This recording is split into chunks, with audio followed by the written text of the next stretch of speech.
بسم الله الرحمن الرحيم. السلام عليكم ورحمة الله وبركاته. கண்ணியத்திற்குரிய பெரியோர்களே, தாய்மார்களே, சகோதர சகோதரிகளே, தமிழ்நாடு தௌஹீத் ஜமாத் திருப்பூர் மாவட்டம் பெரிய கடைவீதி கிளை சார்பாக ஏற்பாடு செய்யப்பட்டிருக்கும் இந்த மார்க்க விளக்க பொதுக்கூட்டத்திலே இஸ்லாமிய திருமணமும் இன்றைய முஸ்லிம்களின் நிலையும் என்கின்ற தலைப்பு வழங்கப்பட்டிருக்கிறது. இந்த தலைப்பிலே இஸ்லாம் திருமணம் சம்பந்தமாக என்ன அறிவுரையை இந்த சமுதாயத்திற்கு சொல்லி இருக்கிறது, அதற்கு எந்த அளவிற்கு முக்கியத்துவமும் மகத்துவத்தையும் கொடுத்திருக்கிறது, அந்த திருமணம் இஸ்லாமிய பெயர்தாங்கிகள்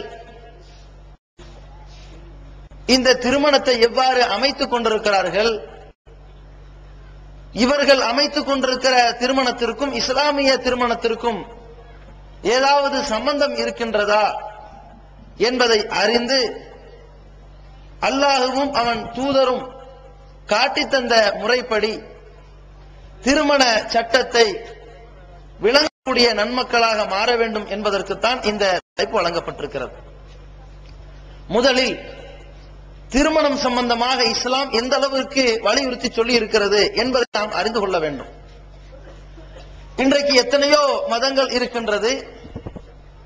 அந்த மதங்களிலெல்லாம் திருமணத்தை பற்றி மிகவும் அழுத்தமாக வலியுறுத்தி சொல்லப்படாத காரணத்தினாலும், அதே நேரத்தில் படைத்த இறைவனை நெருங்குவதற்கு திருமணம் செய்யக்கூடாது, மனைவியோடு சேரக்கூடாது, பிள்ளைகள் எதிர்பார்க்க கூடாது, இந்த மனைவி மக்களை எல்லாம் விட்டு துறவரம் மேற்கொள்ள வேண்டும் என்ற அந்த துறவரத்தின் மீது முக்கியத்துவம் வழங்கப்பட்டிருப்பதால் இஸ்லாம் திருமணம் சம்பந்தமாக என்ன சொல்லி இருக்கிறது என்பதை நாம் புரிந்து கொள்ள வேண்டும்.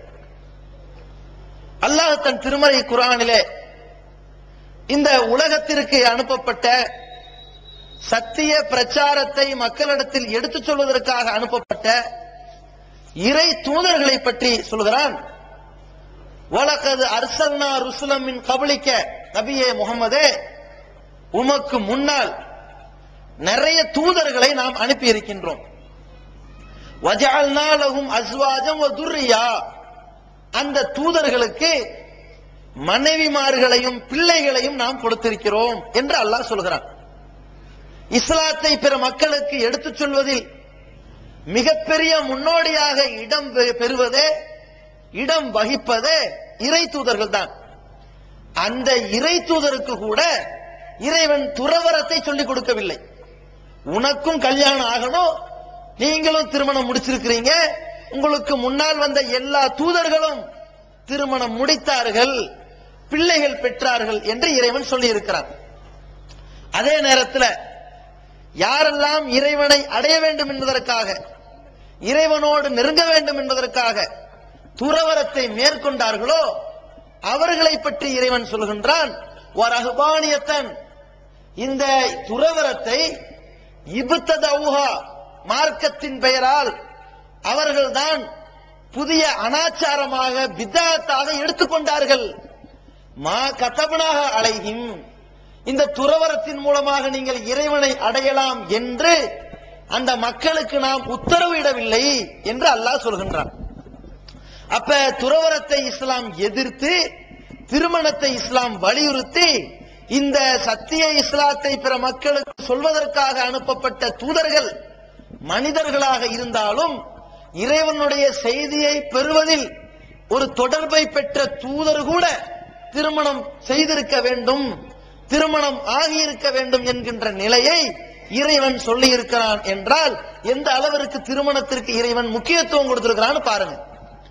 இந்த திருமணத்திற்கு ஒரு பக்கம் முக்கியத்துவம் கொடுத்திருந்தாலும் இன்னொரு பக்கம் வெறுமனே கல்யாணம் பண்ணுங்கன்னு சொல்லாம இந்த கல்யாணத்தை பற்றி, திருமணத்தை பற்றி ஒரு மார்க்கம் அற்புதம் என்று சொல்கிறது என்றால் அது மிகப்பெரிய ஒரு பல அற்புதங்களும் அத்தாட்சிகளும் உள்ளடக்கப்பட்ட ஒன்று என்று சொல்கிறது என்றால் அது இஸ்லாமிய மார்க்கத்தை அன்றி வேறு எதுவுமே கிடையாது. அப்படி இந்த திருமணத்தை அற்புதம் என்று இஸ்லாமிய மார்க்கம் சிலாகித்து சொல்கிறது. அல்லாஹ் தன் திருமறை குர்ஆனிலே பல்வேறு அற்புதங்களை இந்த சமுதாயத்திற்கு நினைவூட்டுகிறான். என்ன நினைவூட்டுகிறான்? இன்ன ஃபீ ஹல்கிஸ் ஸமாவாத்தி வல் அர்த், வானங்களை படைத்திருப்பதிலும் பூமியை படைத்திருப்பதிலும், வக்திலாஃபில் லைலி வன்னஹார், இரவு பகலை மாறி மாறி வரச் செய்வதிலும், ல ஆயாத்துன் லி உலில் அல்பாப், அறிவுடைய மக்களுக்கு பல சான்றுகள் இருக்கிறது என்று இறைவன் சொல்கிறான். இந்த வானங்கள் பூமியை படைச்சதுல சான்று இருக்குன்னு சொல்ற இதே மாதிரி அத்தாட்சி இருக்குதுன்னு சொல்லக்கூடிய இதே இறைவன் திருமணத்தையும் அத்தாட்சி இருக்குது, அற்புதம் இருக்குது, சான்று சொல்கிறான். எப்படி சொல்கிறான்? ஒமின் ஆயாத்திஹி, இறைவன் பல அத்தாட்சிகளை இந்த உலகத்தில் காட்டிக் கொண்டிருக்கிறான், காட்டி இருக்கிறான் இந்த மனிதன் சிந்திப்பதற்காக. அந்த அத்தாட்சிகளில் ஒன்று அன் கலக்கலக்கும் மின் அன்புசிக்கும் அஸ்வாஜன் லி தஸ்குனு இலைஹா, நீங்க நிம்மதி பெற வேண்டும் என்பதற்காக உங்களிடமிருந்தே உங்களுக்கு ஒரு ஜோடியை கொடுத்து, எதுக்கு? நீங்க நிம்மதி பெறுவதற்காக உங்களிடமிருந்தே உங்களுக்கு ஒரு ஜோடியை உண்டாக்கி, வஜஅல பைனக்கும் மவத்தத்தம் வரஹமா, உங்க ரெண்டு பேருக்கு மத்தியில ஒரு இணைப்பையும் ஒரு பாசத்தையும் ஒரு கருணையையும் ஒரு அன்பையும் ஏற்படுத்தி இருப்பது இன்ன ஃபீ ஸாலிக லஆயாத்தின், இதுல ஏராளமான சான்றுகள் இருக்கிறது, லி கௌமி யதஃபக்கரூன், சிந்திக்கின்ற சமுதாயத்திற்கு இருக்கிறது என்று அல்லாஹ் சொல்கிறான். இதுல என்ன அற்புதங்கள்? ஒருத்தன் கல்யாணம் பண்ணுவதில் என்னங்க அற்புதம்? வயசுக்கு வருகிறான், அந்த பெண்ணும் வயசுக்கு வருகிறாள், அந்த வாலிப பருவத்தில் ஒரு தேடல் இருக்கிறது, இருவரும் இணைகிறார்கள். இதுல என்ன அற்புதம்? அது இயற்கை தானே, இதுலதான் அற்புதம் இருக்கிறது என்று அல்லாஹ் சொல்கிறான். அப்ப அற்புதம் இருக்கு, ஒரு அற்புதத்தை சொல்ல பல அற்புதங்கள் இருக்கிறதாம். ஒரு கல்யாணத்துல பல அற்புதங்கள் இருப்பதாக அல்லாஹ் சொல்கிறான். சிந்தித்து பார்க்கிற மக்களுக்கு அந்த அற்புதங்கள் தெரியும் என்று சொல்கிறான். முதல் அற்புதம் என்னவென்றால், இறைவன் இந்த உலகத்தில் படைக்கப்பட்ட எல்லாத்தையும் ஜோடியாக்கி விட்டுட்டான். மனுஷனா இருந்தாலும் ஜோடியா இருந்தால்தான் உங்களால வாழ முடியும். ஒரு ஆம்பளை நான் தன்னந்தனியா இருப்பேன், எனக்கு எந்த பெண்ணையும் ஏறெடுத்து பார்க்க மாட்டேன் என்று சொன்னா அவன் குருடனா இருப்பான். இல்ல பார்ப்பேன் ஆனா எனக்கு எந்த ஆசாபாசம் வராதுன்னு சொன்னா அவன் ஆண்மையற்றவனா இருப்பான். இல்ல பார்ப்பேன் எனக்கு ஆசாபாசத்தை வேற வழியில கழிச்சுக்கலன்னு சொன்னா அவன் கேடு கட்டவனா இருப்பான். சரியா கழிச்சா அவன் ஆம்பளை. ஒரு பொம்பளை அப்படித்தான். ஆனால் இது மாதிரி உலகத்தில் படைக்கப்பட்ட எல்லாத்துக்குமே ஜோடி தேவை, படைத்த இறைவனுக்கு ஒரு ஜோடியும் தேவையில்லை. மத்தகத சாஹிபத்தம் வலதா, உன் இறைவன் மனைவியை எடுத்துக்கொள்ளவில்லை, பிள்ளையை எடுத்துக்கொள்ளவில்லை. மனைவி இருந்தாதான் மகன்கிற அந்தஸ்து ஒண்ணு தேவை, மனைவியே தேவையில்லை.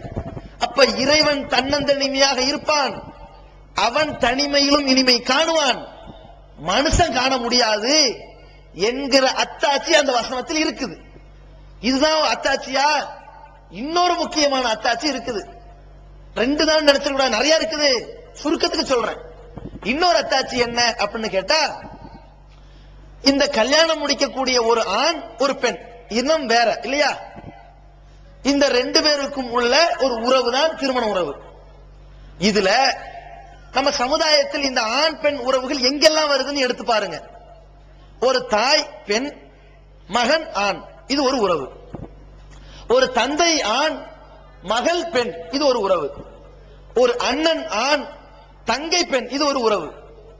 ஒரு அக்கால் பெண், தம்பி ஆண், இது ஒரு உறவு. இருக்கா? இந்த உறவுகளில் அன்பு பாசம் இருக்கத்தான் செய்யுது. எதனால் இருக்குது? இந்த தாய் 10 மாசம் சுமந்தாள் என்பதற்காக, அந்த இரத்த பந்தத்தோடு பெற்றாள் என்பதற்காக, 2 ஆண்டுகள் பால் கொடுத்தாள் என்பதற்காக, தன்னுடைய பிள்ளையை பாராட்டி சீராட்டி பாலூட்டி வார்த்தெடுத்தால் வளர்த்தெடுத்தால் என்பதற்காகத்தான் இந்த தாய்க்கும் அந்த புள்ளைக்கும் இடையில் ஒரு அன்பு பாசம் இருக்கிறது, காரணத்தோடு இருக்கிறது. சரி, காரணத்தோடு இருந்தா அது அற்புதமா? அது அற்புதம் இல்லை. அதே மாதிரி ஒரு தகப்பனுக்கும் ஒரு மகளுக்கும் இடையில் அன்பு பாசம் இருக்கிறது. என்ன காரணம்? இதே ரத்த பந்த உறவுதான் காரணம். இந்த காரணத்தோடு அன்பு பாசம் இருக்கிறது அற்புதமா? இல்ல. ஒரு அண்ணன் தங்கச்சிக்கு இடையில இந்த அன்பு பாசம் இருக்குது. எதனால்? இவள் என்னோடு பிறந்தாள் என்பதால், இவன் என்னோடு பிறந்தான் என்பதால். இது காரணத்தோடு வருகிற அன்பு பாசம். இது அற்புதமா? இது இல்லை. ஆனால் ஒன்றை இறைவன் அற்புதம் என்று சொல்கிறான். எதை? நாமளா ஒரு மாப்பிள்ளைய தேடி, நாமளா ஒரு பெண்ணை பார்த்து உனக்கு பிடிச்சிருக்கான்னு கேட்டு கல்யாணம் பண்ணி விட்டாச்சு. இந்த ரெண்டு பேருக்கும் முன்ன பின்ன இவர் யாருன்னு இவளுக்கும் தெரியாது, இவ யாருன்னு அவளுக்கும் தெரியாது. இந்த பெண்மணி என்ன சுபாவம்னு இவனுக்கும் தெரியாது, இவர் என்ன சுபாவம்னு அவளுக்கும் தெரியாது. இவ பேசுற மொழி என்ன, சுபாவம் என்ன, கோவப்படுவாளா, கோவப்பட மாட்டாளா, பணிவாளா, ஆத்திரப்படுவாளா, வாய்களையே பேசுவாளா, வாயாடியா, தத்தியா, ஊமையா, ஒண்ணும் தெரியாது. இவர் ஆள் யாரு, நல்ல ஆளா அல்லது கெட்ட குணம் கொண்டவரா, எப்படிப்பட்டவரு, வாயாடியா அல்லது உளர்வாயனா, நல்ல ஆளா, சிந்திப்பாரா, எதுவுமே இவளுக்கு தெரியாது. சேர்ந்தாச்சு. இவளுக்கு எது பிடிக்கும் எது பிடிக்காது அவளுக்கு தெரியாது, இவளுக்கு என்ன பிடிக்கும் பிடிக்காதுன்னு இவளுக்கும் தெரியாது. சேர்ந்தால் இந்த ஆண் அந்த பெண் மீது கொண்ட அன்பு, அந்த பாசம் எத்தனை காலம் இழுத்துக்கிட்டு வருதுன்னு கேட்டா, இந்த தாயின் மீது இந்த மகன் வச்சிருக்கானே பாசம், இதை விட இந்த தந்தை மீது இந்த பிள்ளை வச்சிருக்காள, கல்யாணம் பண்ணி கொடுத்தோன்னு முடிஞ்சு போகுது. இந்த அண்ணன் மீது தங்கச்சி வச்சிருக்காள, கல்யாணத்தோட இன்னொரு வீட்டுக்கு போனா முடிஞ்சு போகுது. ஆனால் இந்த புருஷனும் பொண்டாட்டியும் சேர்ந்த பிறகு இந்த கணவனுக்கும் மனைவிக்கும் இடையில ஏற்படுகிற அன்பும் பாசமும் இணைப்பும் எவ்வளவு பெரிய காலத்துக்கு வருது. வாழையடி வாழையா வருகிறது. கல்யாணம் ஆனதுல இருந்து இந்த பெண்ணை பற்றிய அனைத்தையும் புரிந்தவனாக இவன் மாறுகிறான், இவனை பற்றிய அனைத்தையும் புரிந்தவளாக அவள் மாறுகிறாள். அப்படியே காலம் ஆகிறது, இவர்களுக்கு சந்ததிகள் உருவாகிறது. பிள்ளைகளை எடுத்தாச்சு, இந்த பிள்ளைகளை வளர்த்தாச்சு, அந்த பிள்ளைகளுக்கு கல்யாணம் முடிச்சு கொடுத்தாச்சு, அந்த பிள்ளைகளுக்கு பேரம்பேத்தி, இவங்களுக்கு பேரம்பேத்தி எடுத்தாச்சு. அவர்களை வளர்க்கிற தாத்தா பாட்டி ஆகிற வரைக்கும் இந்த இணைப்பு உடையிலேயே, இந்த பாசம் விடலையே, இந்த அன்பு கலந்திருக்குதே. எப்படி? இது யார் போட்ட அன்பு, யார் போட்ட பாசம்? இறைவன் தன் அத்தாட்சியாக போட்ட பாசம். உங்களுக்கு இடையில் அன்பையும் பாசத்தையும் இணக்கத்தையும் ஏற்படுத்தி இருப்பது அவனுடைய அற்புதத்தில் உள்ளதாகும் என்று அல்லாஹ் சொல்கிறானே. இதாங்க இஸ்லாம் திருமணத்தை சொல்லக்கூடிய ஒரு தத்துவமான ஒரு வார்த்தை, மகத்துவப்படுத்துகிற வார்த்தை. திருமணம் ஓர் அற்புதம் என்று இஸ்லாம் சொல்கிறது. இந்த மாதிரியான ஒரு அற்புதம் எங்கெல்லாம் கேவலமா போகுது தெரியுமா, எங்கெல்லாம் அபத்தமா போகுது தெரியுமா? இந்த கணவனும் மனைவியும் வாழையடி வாழையாக இல்லாம சிலர் விதி அடிப்படையில் பிரிவார்கள். அது விதிவிலக்கு இல்லையா? எல்லா பொது விதிக்கும் ஒரு விதிவிலக்கு இருக்கு தானே செய்யும். எல்லாரும் ஆம்பளை பொம்பளை தாய் தகப்பனார் மூலமா தான் பிள்ளை பிறக்கிறான். ஈசா நபி தந்தை இல்லாம பிறந்தாங்க, ஒரு விதிவிலக்கு. ஆதம் அலைஹிஸ்ஸலாம் தாய் தந்தை இல்லாம பிறந்தாங்க, ஒரு விதிவிலக்கு. பொதுவா ஒரு விதி இருந்தா விதி விலக்கு இருக்குதான் செய்யும். சில பேர் அப்படி பிரிவாங்க, அதை விடுங்க. சிலர் ஏன் பிரிகிறாங்க, என்னென்ன காரணத்துக்கு பிரிவாங்கன்னா, இறைவனின் அற்புதம் அங்க நிகழ்ந்திருக்காது. இந்த திருமணத்தை அற்புதமாக கருதாமல் அற்பமாக கருதி இருப்பார்கள். அதனால் தான் இந்த குடும்பம் நாசமாக போயிருப்பதையும் பார்ப்பீர்கள். அந்த குடும்பத்தில் நடக்கிற ஒவ்வொரு நடவடிக்கைகளும் ரேட்டு பேசி நடந்து கொண்டிருப்பதையும் நீங்கள் பார்ப்பீர்கள். என்னென்ன வகையெல்லாம் இந்த திருமணம்ங்கிற அற்புதத்தை நாசமாக்கிறாங்கன்னு கேட்டா, முதல் அம்சம் இந்த திருமணத்தை ரேட்டு பேசுவதால் இந்த ஆம்பளை தன்னுடைய ஆண்மைத்தனத்தை இழந்து வரதட்சணைங்கிற கைக்கூலி வாங்குவதால் இந்த அற்புதம் அங்க உடைஞ்சு போகுது. எப்படி வாங்குறா? இன்றைய முஸ்லிம்கள் நிலை என்ன? மாப்பிள்ளைக்கு பொண்ணு தேடுறாங்க, 25 வயசு 30 வயசு, இவன் படிப்பு பார்த்துக்கிட்டு இவனுக்கு பொண்ணு தர்றாங்க. இதுக்கு ஒரு புரோக்கர் இருப்பார்ல, எல்லாத்துக்கும் இப்ப புரோக்கர் வந்துட்டார்ல, ஈஸியா கனெக்ஷன் பண்றதுக்கு அவர் வந்து நிப்பாரு. எந்த மாதிரி ரேஞ்சில பாக்குறீங்க? ரேஞ்ச் வேற இருக்குதுல. இந்த குர்பானி கொடுக்கறதுக்கு எந்த ரேஞ்சில மாடு வேணும்? 7000 கொஞ்சம் எலும்பு தோலுமா இருக்கும். 8000 கொஞ்சம் சதை வச்சிருக்கும். 12,000 கொஞ்சம் குழு குழுன்னு இருக்கும். 18,000 இது மாதிரி மாடு மாதிரியே பேசுவார்கள். எப்படி வயசு இந்த மாதிரி வயசுல வேணும்? ஒரு 18-19 வயசுல பாருங்க. பொண்ணு நேரம் வெள்ளையா இருக்கணும். சரி, வேற நல்லா படிச்சிருக்கணும். வேற பணம் இருக்கணும். அதான் ரொம்ப முக்கியம். அப்படியா? சரி, அப்ப கொஞ்சம் செலவாகுமே, கமிஷன் பாத்துக்கலாம். யாரு காசு? பொண்டாட்டி வீட்டுல வாங்குறதுல காசு, கமிஷன் பாத்துக்கலாம். போய் பெண்ணு பார்க்க போயிட்டாங்க. நம்ம மக்கள் நிலை என்ன? புரோக்கர் பேசி வச்சிருப்பாரு. 1000 போய் சொல்லியாவது கல்யாணம் பண்ணி வைங்கன்னு சொல்லுவான்ல, இவன் 10,000 போய் சொல்லி வைப்பான். பொண்ணு ரொம்ப டாப், பாக்குறதுக்கு அற்புதமா இருக்கு. சரி, வீடு எல்லாம் சொந்த வீடுங்க. எத்தனை பவுன்? 50 பவுன் குறையாம போட மாட்டாங்க. தன்மானம் அப்படிமா? அப்படியா? சரி சரி சரி. நம்ம ஆளுக எவ்வளவு உணர்த்தி பாருங்க. நேர வீட்டுக்கு போயாச்சு. பக்கத்து வீட்டுக்காரன் போய், இந்த வீடு சொந்த வீடு தானே? ஆமா ஆமா ஆமா சொந்த வீடு தான். பக்கத்துல ஒரு காலி இடம் இருக்குதே, அது இவங்களுதான். ஆமா ஆமா ஆமா ஆமா. மாமனார மொட்டை போடுறதுக்கு தெளிவா இருக்காங்க. சரி சரி சரி. உள்ள போயாச்சு. கார் நிப்பாட்டுறதுக்கு வேற போர்ட்டிகோ இருக்குது. ஓகே, உள்ள போய் உட்கார்ந்தாச்சு. இதுல என்ன பல ஸ்டைல்ல வந்துட்டாங்களா? இப்ப கௌரவ திருட்ட, பகல் கொள்ளைய அரங்கேற்றுவதற்கு ஸ்டைல் என்ன? முதல்ல கேட்டு பிச்சை வாங்குற ஸ்டைல் இருந்துச்சு. இப்பதான் அந்த கேவலம் எல்லாம் இல்லாம போயிடுச்சு இல்ல. இடையில புரோக்கர் இருக்கிறனால வருவாங்க, அவங்களா எதுவும் கேட்க மாட்டாங்க. நீங்களா முந்திக்கிட்டு 50 பவுன் போடுறேன்னு வாய் அடைச்சிருங்க. இல்லன்னா 20ல தொடங்கி 70ல நிக்கும். 70 50 பெண் வீட்டர நானே 50 பவுன் போடுறேன்னு வாய் அடைச்சிடுறேன் அப்படின்னு சொல்லிட்டு இங்க போய் 40 பவுன் தான் போடுவாங்க. சப்போஸ் 50 உங்களுக்கு நன்மை நினைச்சுக்குங்க போவாங்க, இங்க தள்ளிடுவான். நம்மால உள்ள போனே ரொம்ப கண்ணியமான ஆளாச்சு இல்ல, கை நீட்ட மாட்டாங்கல்ல. ஒரு காலமா இருந்தா என் பையனுக்கு எவ்வளவு போடுறிய? 20 இந்த வீட்டுக்கு 20 தகுமா? 50 பவுன் போடுங்க, வண்டி தருவீங்களா? இப்படி எல்லாம் கேட்க ஆரம்பிச்சிருவாங்க. இப்ப புரோக்கர் சிஸ்டம் வந்தோம்னா அது இல்ல. நேரா உள்ள போனோம், டீலிங், டைரக்டா டீலிங், இடம் பாக்குற மாதிரி. போன உடனே என்னது, பெண்ணை காட்டவா? காட்டுங்க. குரான் ஓதி அது ஓதுன என்ன ஓதாட்டி என்ன, அது வைங்க. வேற ரொம்ப அடக்கமான புள்ள, ரைட், அந்த மாதிரி புள்ளதான் வேணும். என்ன போடுறாங்க? புள்ளைய பாரு, கழுத்துல ஏதாவது தொங்குதா? Right right. ஒரு 25 பவுன் இருக்குது. சரி, காதுல இருக்கு, அதுல தொங்கட்டாவோட இருக்கான், ஜாஸ்தி பிரச்சனையே இல்ல. அப்புறம் எப்படியும் நம்ம மாமியார் கழுத்துக்கு வந்துடும். அது நம்பிக்கையோட ஏத்துக்குவாங்க. பொண்ணுக்கு தம்பி மாதிரி 5-6 பேர் இருக்காங்களா? இருக்காங்க. மலை ஏறினாலும் மச்சான் கிடைக்காது, அள்ளி போடுவாங்கல்ல. தங்கச்சி மாதிரி இருக்காங்களா? ஏதாவது இல்ல. அப்பாடா, இல்லாட்டி அந்த தங்கச்சி கல்யாணத்துக்கு இருக்கிற நகையில புடிங்கிட்டு போனா ஏமாந்துருவோம்ல. அது உசாரா பார்த்தாச்சு. அடுத்து என்ன? பொண்ணு பேசியாச்சு. சரி சொல்லுங்க, மாப்பிள்ள கல்யாணம் பண்ணப்புறம் எங்க இருக்கணுங்கிறீங்க? பெண் வீட்டுல தான் இருக்கணும். ஏன்? பிச்சைன்னு போட்டாச்சு, பிச்சைக்காரன வீட்டோட வாசல்ல வச்சுக்கணும்ல. அவன் புத்திசாலியா? பெண் வீட்டுல தான் இருக்கணும். சாச்சா, எங்க பிள்ளைய நாங்க அனுப்பி வைக்க மாட்டோம், எங்களுக்கு இருக்கிற ஒரே ஒரு பிள்ளை. இல்ல நீங்க தந்துடணும், எங்க வீட்டுல தான் இருக்கணும், எல்லாம் வசதியா பாத்துக்குவோம், அவருக்கு ஒரு வீடு கட்டி கொடுத்துருவோம். அப்படியா? சரி, கட்டி கொடுங்க. அதுக்கு தானே பேச்சே. முடிஞ்சு போச்சா? இது ஒரு ஸ்டைல். இந்த வச்சனை போய் இப்படி கேட்கிறமே, இந்த மாதிரி போய் கேவலப்பட்டு நிக்கிறமே, இது மாதிரி இருக்கிற ஆம்பளை பசங்களுடைய ஆண்மையை இழந்து போய் நிக்கிறமே, இது இஸ்லாத்துல எங்கேயாவது அனுமதிக்கப்பட்டிருக்கிறதா? யோசிச்சு பாருங்க. நபிகள் நாயகம் ஸல்லல்லாஹு அலைஹி வஸல்லம் அவர்கள் உருவாக்கின ஒரு சமுதாயத்துல, கட்டிக்காத்த சமுதாயத்துல, பண்படுத்திய சமுதாயத்துல பொம்பளை வீட்டுல போய் பிச்சை எடுக்கிற ஒரு கேடுகட்ட ஒரு நடவடிக்கை எந்த மூலையிலாவது பார்த்திருப்பீர்களா? அல்லாஹ்வுடைய தூதர் ஸல்லல்லாஹு அலைஹி வஸல்லம் அவர்கள் இந்த சத்திய இஸ்லாத்தின் பக்கம் மக்கள் உள்ள சாரையா வரும்போதே என்ன பாடத்தை சொல்லிக் கொடுத்து வந்தார்கள்?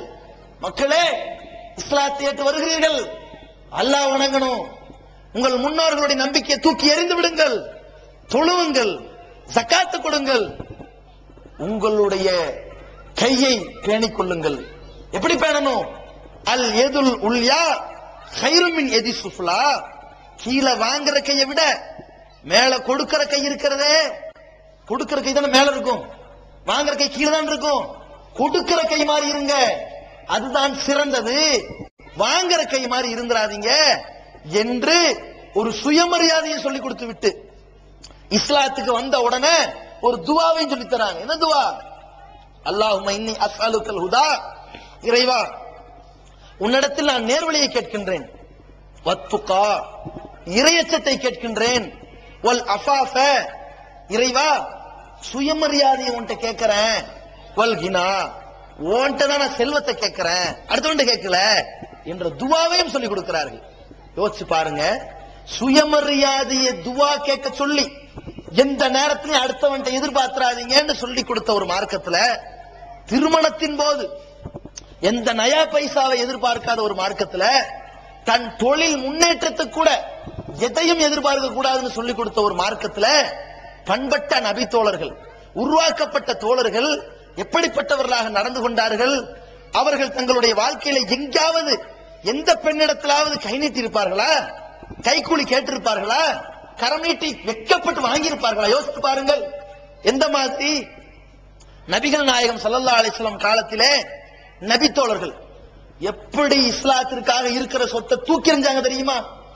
ஒரு நபி தோழர், சுஹைப் என்கின்ற நபி தோழர், அவர் இஸ்லாத்தை ஏற்றுக்கொண்டதற்காக மக்காவிலிருந்து மதீனாவுக்கு கிளம்ப முடிவெடுத்துட்டாரு.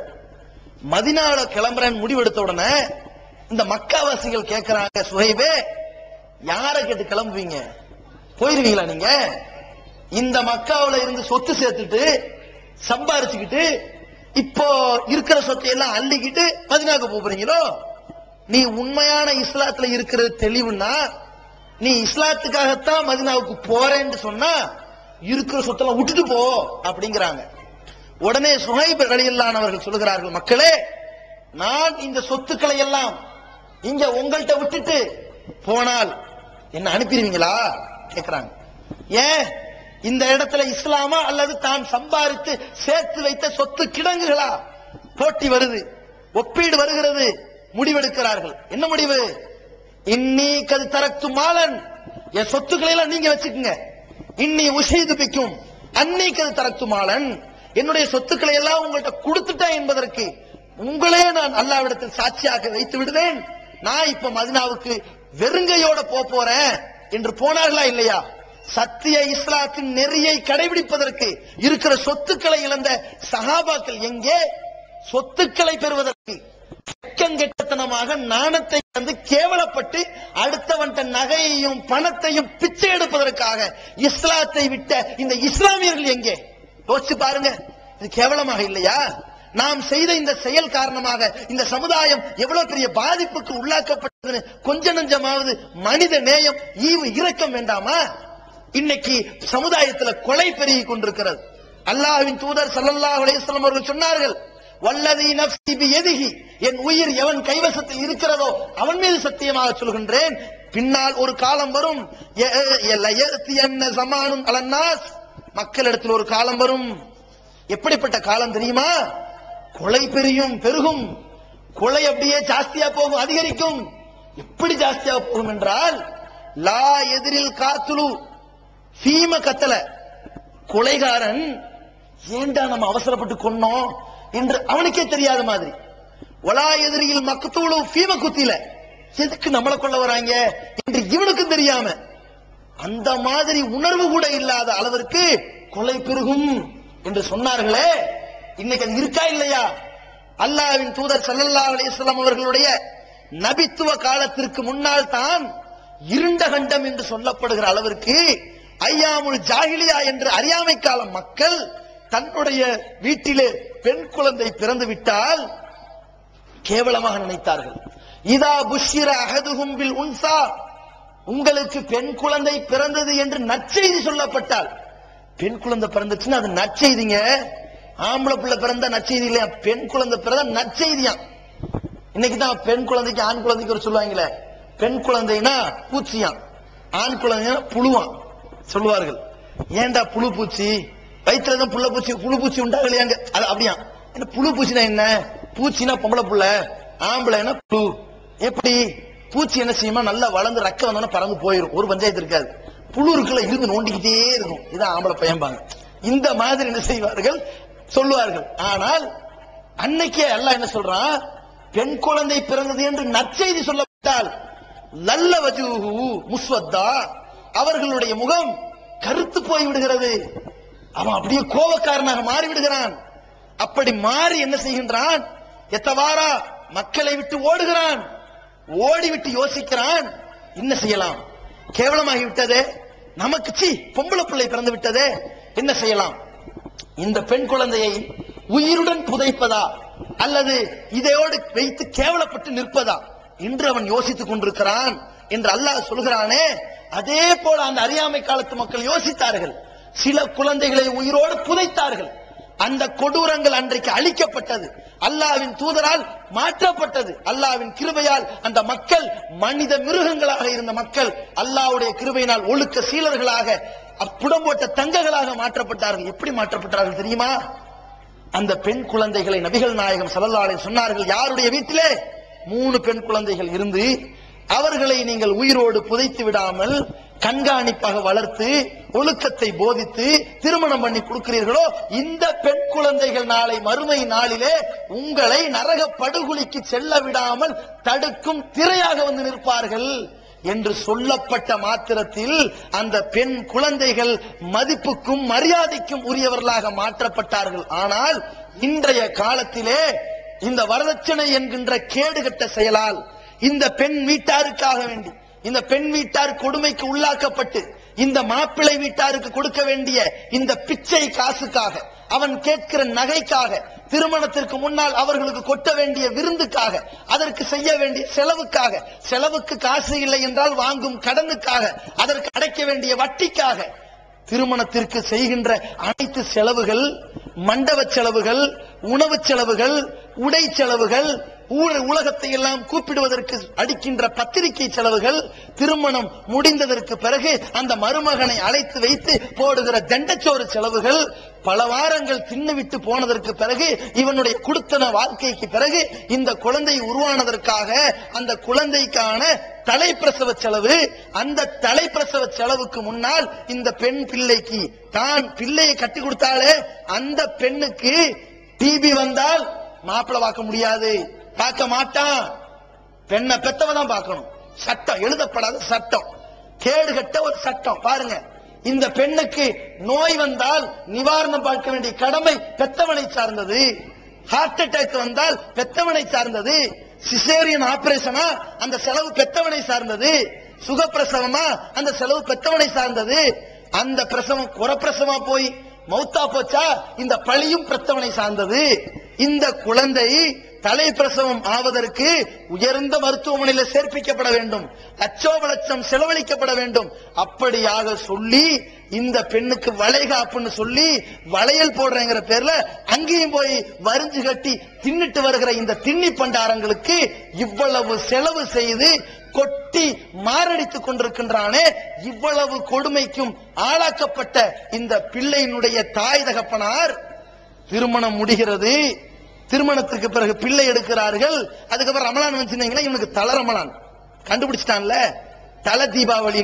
எது முதல் தீபாவளி? கல்யாணம் ஆகி முதல் தீபாவளி, தல தீபாவளி, தல ரமலான், இப்படி எல்லாம் இவர்கள் வைத்துக் கொண்டு தல ஆட்சி பெருநாள், இதுக்கு ஒரு சட்டை, இதுக்கு ஒரு வேஷ்டி, இதுக்கு ஒரு விருந்துண்டு மாமியார் வீடு மணி அடிச்ச சோறு நல்லா கிடைக்கும் போயிடுறான்.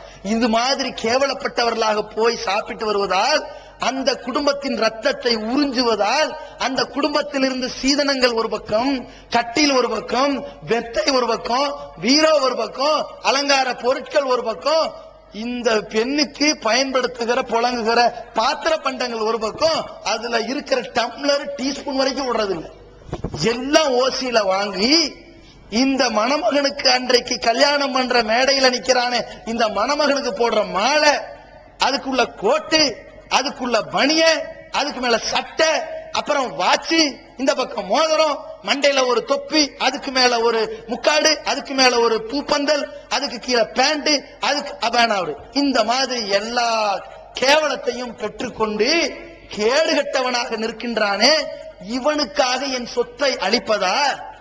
சொத்து இல்லாத நிலையில் நான் கடன் வாங்கி கஷ்டப்படுவதா? இதற்காக என்னுடைய பிள்ளைக்கு கல்யாணம் பண்ணி கொடுக்க முடியவில்லை என்று தலைகுனிவதா? இதற்காக நான் வட்டிக்கு வாங்குவதா? வாங்கின வட்டியை அடைக்க முடியலன்னு தற்கொலை பண்ணி தூக்குல தொங்குறதா? இந்த 4 பிள்ளைய கல்யாணம் பண்றதுக்கு ஒரு பிள்ளையவே கரை சேர்க்க முடியலன்னு திணறிக்கிட்டு நிக்கிறதா? 2வது பொம்பளை பிள்ளையும் என்ன எனக்கே தெரியாம 30 வயசு ஆகியும் கல்யாணம் ஆகாம என் குடும்பத்துக்கு துரோகம் பண்ற மாதிரி ஓடி போறதா? இந்த வரதட்சணையினால் இவ்வளவு கேடுகள் உண்டாகுதே, எதுக்கு இந்த பொம்பளை பிள்ளை என்று நினைச்சு இன்னைக்கு செய்கிறார்கள் பெண் சிசு கொலை. எந்த மாதிரி கள்ளிப்பால் ஊத்தி கொலை செய்வது ஒரு ஊர்ல, இன்னொரு ஊர்ல என்ன ஆகுது?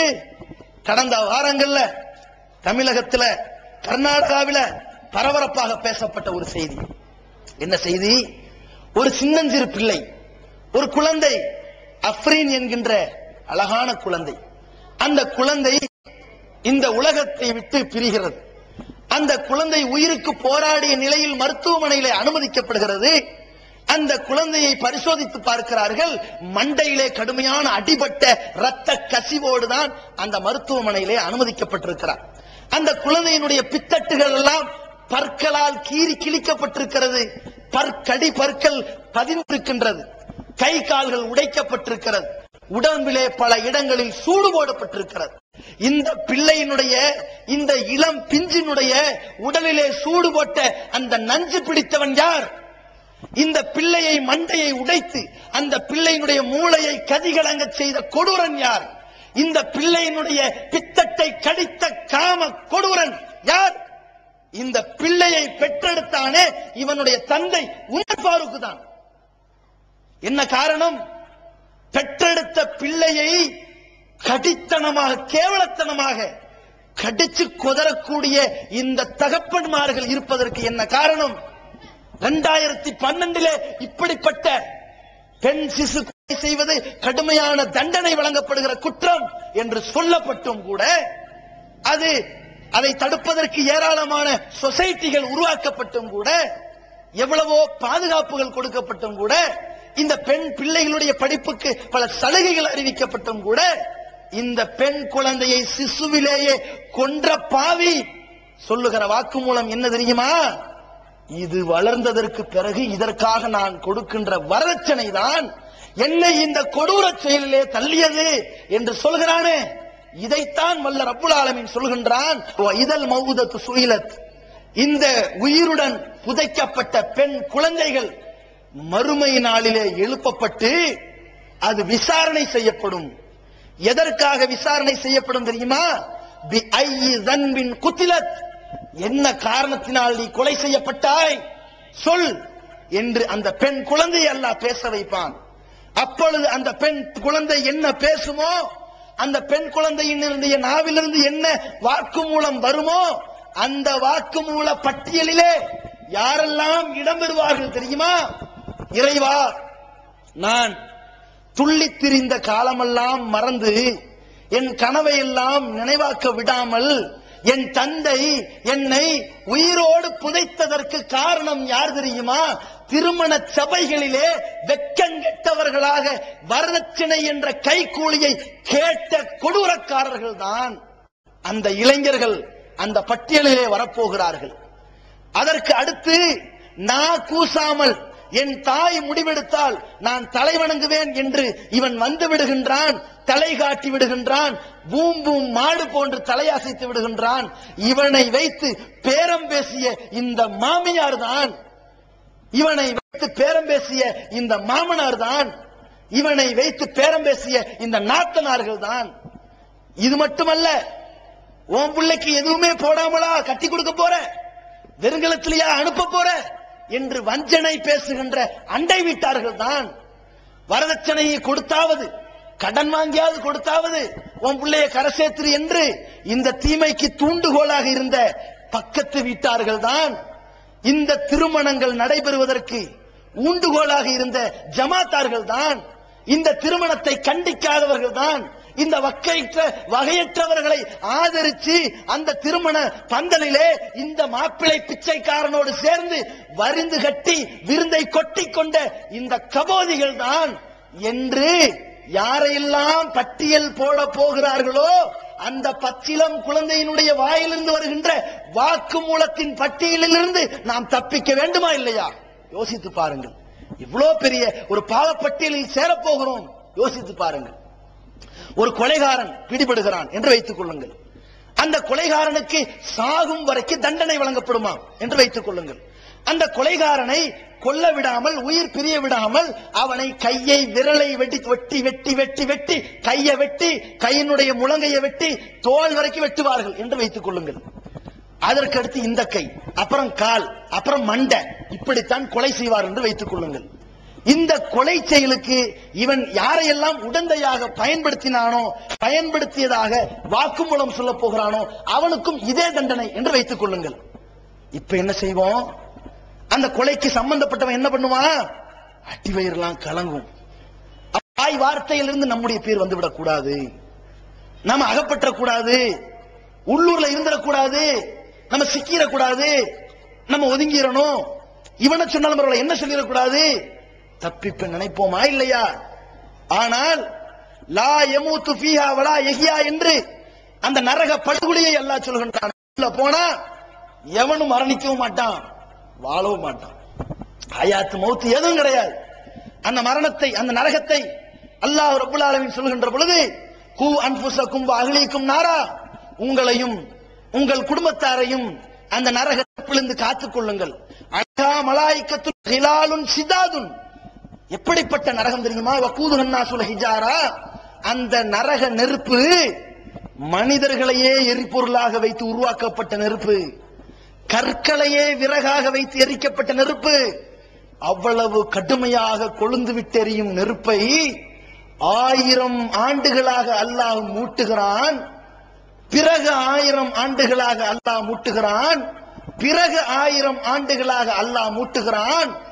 கார் இருள் போல கருத்த நரக படுகுழியிலே நீங்கள் விழுந்து விடாமல் அல்லாஹ் சொல்கிறான், உங்களையும் உங்கள் பிள்ளைகளையும் நரகத்திலிருந்து காத்துக் கொள்ளுங்கள்.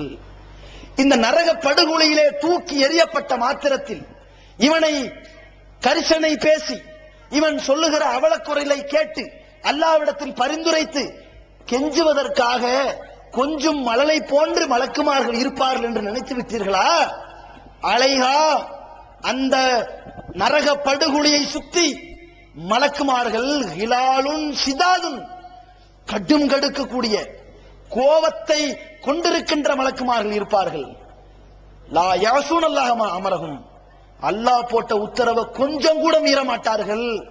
வயஃபலூன மா யுமரூன், அல்லாஹ் எதை உத்தரவு போட்டானோ அதையே செஞ்சுக்கிட்டு இருப்பார்கள். என்ன செய்வாங்க? அலம் யத்திக்கும் நதீர், என்னடா பாவிகளா, இது பாவம், இது குற்றம், இது செய்வது கூடாது என்று அச்சமூட்டி எச்சரிக்கை செய்யக்கூடியவர் வந்தாரா இல்லையா? வந்தார். லவ் குன்னா நஸ்மாஉ அவ் நஅகிலு, நாங்கள் கேட்டிருந்தால், சற்று சிந்தித்திருந்தால், மா குன்னா ஃபி அஸ்ஹாபி ஸயீர், இந்த நரக படுகொலைக்கு நாங்கள் ஆளாயிருக்க மாட்டோமே என்று புலம்புவார்களே. அந்த புலம்பல் செய்யக்கூடியவர்களுடைய, கதறக்கூடியவர்களுடைய பட்டியலை நாம் ஆளாக வேண்டுமா? யோசித்து பாருங்கள். இந்த வரதட்சணையை கை நீட்டி கேட்கிறோமே, இது சுயமரியாதை கிட்ட செயல் இல்லையா? அது எப்படி நமக்கு ஹலால் ஆகும்? ஒருத்தன் மனமும் வந்து நமக்கு கொடுக்கிறது ஹலால், இது மனமும் வந்தா கொடுக்கிறான், வயிறறிந்து கொடுக்கிறான், இது கேவலமான செயல் இல்லையா? இந்த பிள்ளையை இவன் சரியா பராமரிக்க மாட்டான், வீட்டுல கேஸ் வெடிக்கும், ஸ்டவ் வெடிக்கும், வாழா வெட்டி அனுப்பிட்டுருவான் என்று பயந்து கொடுக்கிறது அன்பளிப்பா? மனமும் வந்து கொடுக்கிறது கிடையாது. யோசித்து பாருங்கள். இப்படி ஒரு வரதட்சணை. இன்னொரு வகையில் என்னடான்னு கேட்டா, அதை நியாயப்படுத்துபவர்கள், இந்த நியாயப்படுத்துபவர்கள் தான் நாசமே உண்டாகுது. சமுதாயம் திருந்தலான்னு கொஞ்சம் எந்திரிப்பான், 4 பேர் நிப்பான் நயவஞ்சகர்கள், நியாயப்படுத்துறங்கிற பேர்ல நாசமாக்கி விட்டுருவார்கள். எப்படிப்பா? அதை வலுப்படுத்துறது, இந்த மாப்பிள்ளையுடைய மனசை குளிராக்குறது. அவரா கேட்டாரு, இவங்களா தானே போட்டாங்க, அன்பளிப்பை தடுக்க கூடாதுன்னு மார்க்க சொல்லி இருக்குது இல்ல, இது அன்பளிப்பா? நீ இந்த பெண் வீட்டு சம்பந்தம் பண்ணாம இருந்து அதை கொடுப்பானா உனக்கு? வாட்சையோ மோதிரத்தையோ கொடுத்திருப்பான அவன்? ஒரு காரண காரியத்தோடு வருவது எப்படி அன்பளிப்பு ஆகும்? ஒன்று நம் இடத்தில் மனம் மூந்து வரணும். எந்த உறவு காரணமெல்லாம் இருந்தா வரணும்? இந்த பொண்ணை பேசுறாங்க காண்டு கொடுப்பான், 1000 ரூபாய் 10,000 ரூபாய் நகை மோதிரம் வாட்சிண்டு. பொண்ணை பேசினா கொடுக்க மாட்டேன், கொடுப்பானா? இது அன்பளிப்பு நீங்க தான் சொல்லிக்கணும். ஈன்னு இழிச்சுக்கிட்டு அன்பளிப்பு அவன் நினைக்கிறான். அவன் உங்களை எப்படி நினைக்கிறான் தெரியுமா? இந்த பிச்சையை வாங்குறவன் அன்பளிப்புங்கிற போர்வையில அவன் எப்படி நினைக்கிறான் தெரியுமா? அவன் நினைக்கிறான், புள்ளைய பெற்றவன் நினைக்கிறான், நாம இந்த மாப்பிள்ளைய ரொம்ப கண்ணியமானவர் நினைச்சோம், வாய் திறந்து எவ்வளவு போடுவீங்கன்னு கேட்ட பிறகுதான் இவர் பிச்சைக்காரன்னு தெரிஞ்சிருக்கு இவனுக்கு. சரியா? சில மாப்பிள்ளைகளை பார்த்த உடனே இவன் முந்திக்கிட்டான். அப்படின்னா என்ன அர்த்தம்? பிச்சைக்காரன் அவன் சொல்லாமலே தெரிஞ்சிருக்கு. அதானே? ஒருத்தன் வாசல்ல வந்து நிக்கிறான், பேண்ட் ஷர்ட் எல்லாம் போட்டுருக்கான், நல்லா இருக்கிறான், டிப்டாப்பா இருக்கிறான். வந்து இவர் பாக்குறாரு. பார்க்கும்போது இவன் என்ன, ஐயா சோறு இருக்குதான்னு கேக்குறான். அப்போதான் ஓ இவன் பிச்சைக்காரனா, பெரிய மேனேஜர் மாதிரில வந்து நிக்கிறான். பார்த்த பிறகு தெரியுதுங்க. இதை விட எது கேவலம் தெரியுமா? கோட் ஷூட் போட்டு இன் பண்ணி வந்து வாசல்ல வந்து அப்படி நிக்கிறான், கார்ல வந்து இறங்குறான். வந்தவன இருக்கிற அந்த பழைய சோத்தை கொண்டு சீக்கிரம் கொண்டு வா, சாப்பிட்டு போங்க அப்படிங்கிறான். இப்ப என்ன, நம்மள ஒண்ணுமே விசாரிக்காம நம்மள பிச்சைக்காரன் டிக்ளேர் பண்ணிட்டாங்களேடா. இதான அர்த்தம்? இங்கதானே அது நடந்திருக்குது. கல்யாணத்துக்கு உள்ள வந்த உடனே உனக்கு வாட்சி தரேன்னு சொன்னான்டா, உன்ன மாதிரி ஒன்னா நம்பர் பிச்சைக்காரன் எவனுமே இல்லைன்னு கண்டுபிடிச்சிட்டான். இது எப்படிங்க அன்பளிப்பு? இத போய் அன்பளிப்பு வாங்கலாமா? நபிகள் நாயகம் ஸல்லல்லாஹு அலைஹி வஸல்லம் அவர்கள் இது மாதிரியான ஒரு செயலை எப்படி எதிர்த்தார்கள், எப்படி கண்டித்தார்கள் யோசித்து பாருங்கள். ஒரு சஹாபி அனுப்புறாங்க, நபித்தோழர் அவர் அனுப்புறாங்க. அவர் எங்க போறாரு? தன்னுடைய ஒரு ஊருக்கு போய் ஜக்காத்து காசை வாங்கிட்டு வராரு. வேலை என்ன? அந்த மக்கள் தர ஜக்காத்து காசை வாங்கிட்டு வந்து ரசூலுல்லாஹ்ட்ட கொடுத்து பைத்துல் மால்ல சேர்க்கணும். பொறுப்பு அவருக்கு. அதுதான் போனாரு, ஜக்காத்து வசூல் பண்ணாரு. பண்ணிட்டு ரசூலுல்லாஹ்ட்ட வந்து, அல்லாஹ்வின் தூதரே இதெல்லாம் ஜக்காத்து காசு, இது உங்களுக்கு, இதெல்லாம் அவங்க எனக்கு கொடுத்தது அப்படின்னு பிரிக்கிறார். அதை பிரிச்சா ரசூலுல்லாஹி ஸல்லல்லாஹு அலைஹி வஸல்லம் அவருடைய முகம் அப்படியே செக்க செவேர்னு ஆகி கோபத்துல கொந்தளிச்சு சபையில போட்டு உடைக்கிறாங்க. ஒருவர் அவரை நாம் ஜக்காத்து வசூலிக்க அனுப்பினால் அவர் என்னடா என்றால் வாங்கிட்டு வந்த ஜக்காத்தை கொண்டு காட்டி இதெல்லாம் எனக்குரியது, இதெல்லாம் உங்களுக்குரியதுன்னு பிரிக்கிறார். உடனே நபி ஸல்லல்லாஹு அலைஹி சொல்றாங்க, இவர் தன்னுடைய உம்மா வீட்டுல உட்கார்ந்து இருந்தால் அவருக்குரியது கிடைச்சிருக்குமா? அவங்க வாப்பா வீட்டுல இருந்திருந்தா இத கொடுத்திருப்பானா? ஜக்காத்துக்குன்னு போனதுனால கொடுத்தான். அது எப்படி ஓன் காசு ஆகுங்கிற? அது அவங்க காசு, பைத்துல் மால் காசு, ஓன் காசு கிடையாது என்று கண்டிச்சார்களே. இதே கண்டனம் இதில் பொருந்தவில்லையா? இந்த பெண்ணை பேசியதற்கு கொடுத்தானா, பேசாம சும்மா வீட்டுக்கு போய் பார்த்தது கொடுத்தானா? பேசினது தானே கொடுத்தான், பேரம் பேசினது தானே கொடுத்தான், பொண்ணு பேசுறது தானே கொடுத்தான். சரி சம்பந்தம் பண்ணிட்டீங்க. இவன் பொண்ணுக்கு தான் கொடுத்தான் என்பது எங்க வெடிக்கும் தெரியுமா? தலாக்குல வெடிக்கும். இந்த அற்புதம் அப்படியே அற்பமா போனா வெடிக்கும். சில பஞ்சாயத்து தலைமைக்கு வருங்க. என்ன பஞ்சாயத்து தெரியுமா? வாங்க உட்காருங்க. அவரு இருந்தா நான் உள்ள வரேன். யாரு? அதான் மருமகன், மாமனர். அப்படியா? சரி நீ பாப்பா, என்ன பிரச்சனை? இனிமேல் இந்த பொம்பளோட வாழ முடியாதுங்க, பிரிச்சு விட்டுருங்க. சரி எதுவா இருந்தாலும் லெட்டரை எழுதித்தா, ஃபர்ஸ்ட் எழுதி வாங்கிடுவோம். இப்ப வெளியே உட்கார சொல்லுவோம். நீ வா, நீ போ. வர வச்சாச்சு. நீ எழுது. எழுதுனா பெண் வீட்டார்ட்ட இருந்து 7 பக்கம் வரும், ஆண் வீட்டார்ட்ட இருந்து ஒரே கடிதம். இனிமேல் இவளோட வாழ இயலாது, மனவிக விளக்கு விட்டு தருமா கேட்டுக்கொள்கிறேன். பெண் வீட்டார்ட்ட தெரியுமா? இந்த கொடுமைக்காரனோடு என் மகளை வாழ வைக்க நான் விரும்பவில்லை, எனவே மனவிலக்கு பெற்று தருவதோடு நாங்கள் கொடுத்த பட்டியலை இணைத்திருக்கிறோம், அதையும் மீட்டு தருமாறு கேட்டுக்கொள்கிறோம். என்ன? திருமணம். ஒரு லேப்டாப், லேட்டஸ்ட் வந்துச்சுல, ஒரு லேப்டாப், அது கான்பிகரேஷன் எல்லாம் போட்டு, ஏன்னா டம்மி லேப்டாப்பை திருப்பி தரக்கூடாதுல்ல, கான்பிகரேஷன் எல்லாம் எழுதி, கால்குலேட்டர், ஒரு வாட்ச், ஒரு மோதிரம், பீரோ, கட்டிலு, அதுக்குள்ள 25 சவரன் நகை, இத்தனை செட்டு துணி, எல்லாம் கர்ச்சீப் 4 எல்லாம் எழுதிட்டு வருவாங்க. திருதுப்புன்னு பார்த்தா ஒரு 2 அண்டா, 2 குண்டா, 2 டம்ளர், 4 டீஸ்பூன், மாப்பிளைக்கு அந்த ஊதுபத்தி கொளுத்தி நிற்பதற்கு ஊதுபத்தி ஸ்டாண்டு.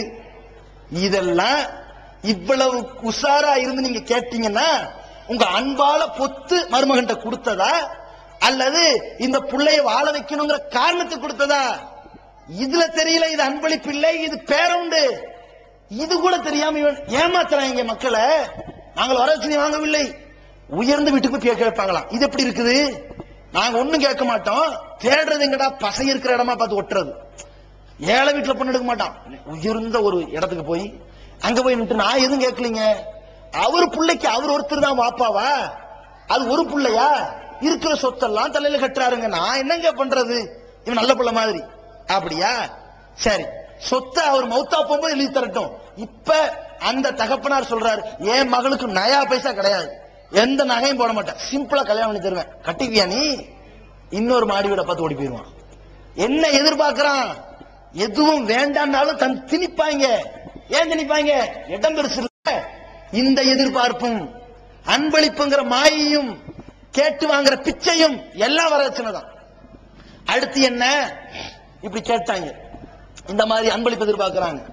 இன்னொரு இடத்துல மூணாவது, பெண்கள் தரப்புல ஒரு பெரிய ஒரு குற்றம். நம்ம சமுதாயத்துல எத்தனை குடும்பங்கள்ல பிள்ளைகள் கரை சேர்க்க முடியாம இருக்கிறோம், கஷ்டப்பட்டுக்கிட்டு இருக்கிறாங்க. திருமணம்ங்கிறது நம்ம இஷ்டத்துக்கு செய்யற நிகழ்ச்சியா, பொதுக்கூட்டமா, மாநாடா, இனியமா இருக்க எளியமா இருக்கமா? திருமணம் என்ன? வாழ்க்கை ஒப்பந்தம், ஒரு அக்ரிமெண்ட். அந்த ஒப்பந்தத்தை இறையச்சத்தோடு நிறைவேற்றணும். அந்த ஒப்பந்தத்தை அல்லாஹ்வுடைய தூதர் காட்டின மாதிரி நிறைவேற்றணும். அதுல நம்முடைய கெத்த காட்டலாமா? பெண்ணை பெற்றோர்கள் செய்யற பெரிய தப்பே இங்கதான். என்ன செய்வாங்க தெரியுமா? 4 புள்ள பெத்துவாங்க.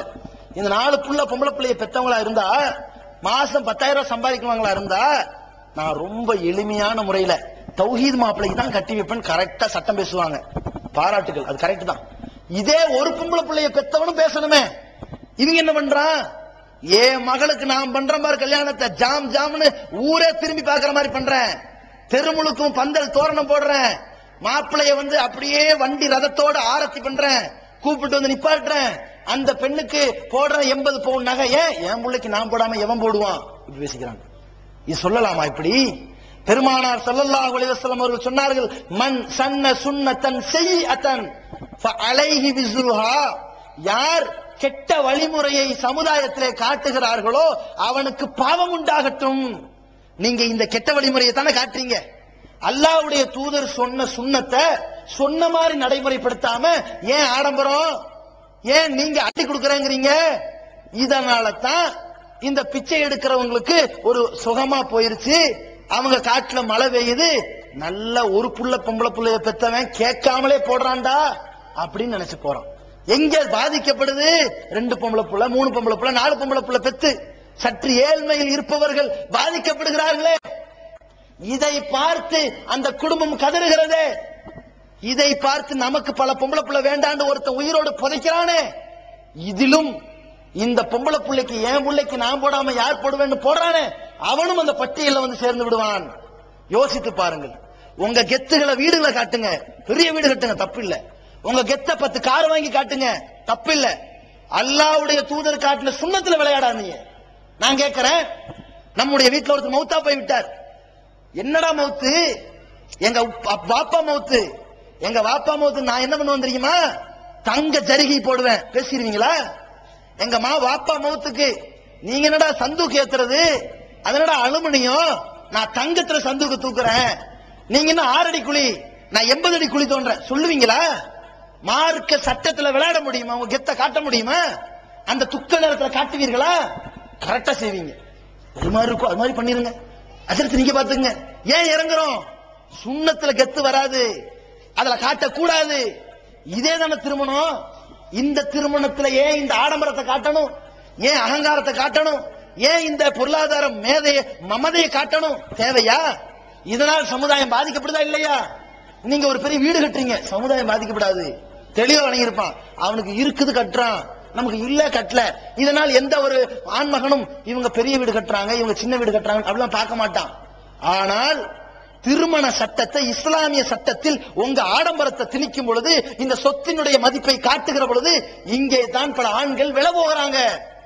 இந்த இடத்துல பணக்கார பிள்ளைகள் அந்த திருமணம் முடிக்கப்படுகிற நேரத்தில் இந்த தகப்பன்மார்கள் எளிமையாக நடந்து கொள்ளுங்கள், கண்ணியமாக நடந்து கொள்ளுங்கள், நியாயமாக நடந்து கொள்ளுங்கள், நேர்மையா நடந்து கொள்ளுங்கள். உங்கள் சொத்துக்கள் மௌத்தா போன போய் சேரட்டும். இந்த நேரத்தில் நேர்மையா நீங்க நடந்துக்குங்க. அப்பதான் எவ்வளவு பெரிய கோடீஸ்வரர் ரொம்ப எளிமையா நடத்தினார்.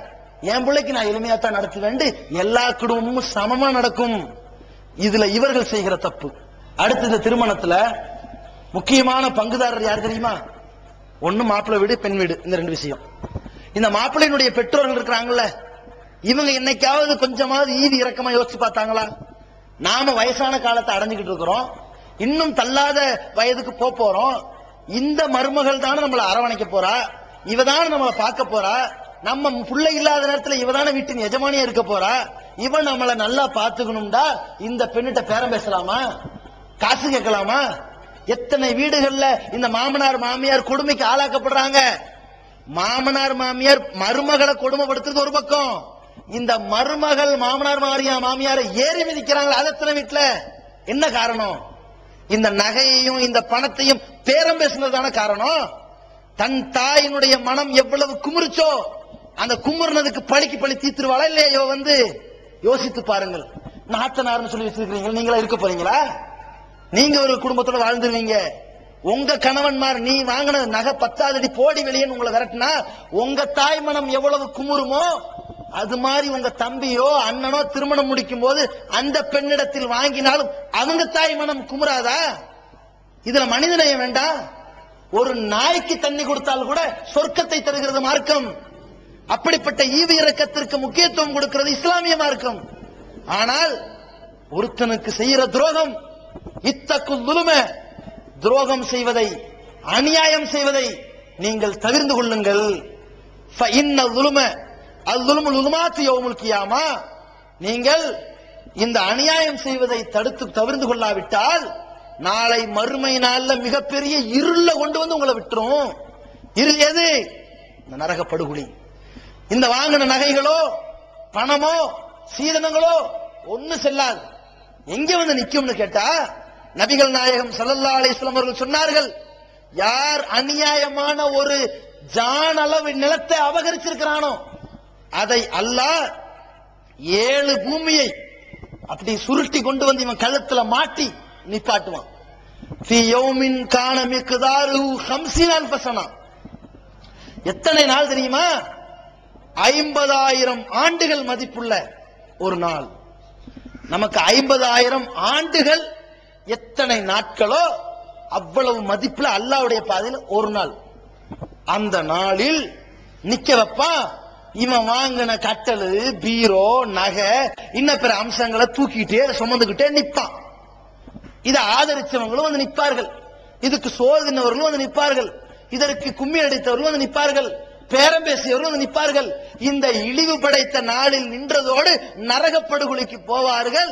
இவை அனைத்தும் தீ கங்குகளாக வந்து நிற்க போகிறதே. இந்த கங்குகள் நமக்கு தேவையா? யோசித்து பாருங்கள். இது மாதிரியான கேடுகட்ட செயலை நம்ம செய்யலாமா? இரண்டாவது இடம் யாருக்கு? இதை ஆதரிப்பவர்களுக்கு. கொஞ்ச நஞ்ச ஈவு இருக்க வேண்டாம். இதுல போய் கலந்துகிட்டு போய் திங்கிறமே, ஒரு பிளேட் பிரியாணிக்காக ஈமான இழக்கிறமே, தன்னம்பிக்கை இழக்கிறமே, சூடு சொன்ன வேண்டாம். இந்த நேரத்தில் நம்ம என்ன யோசிக்கணும்?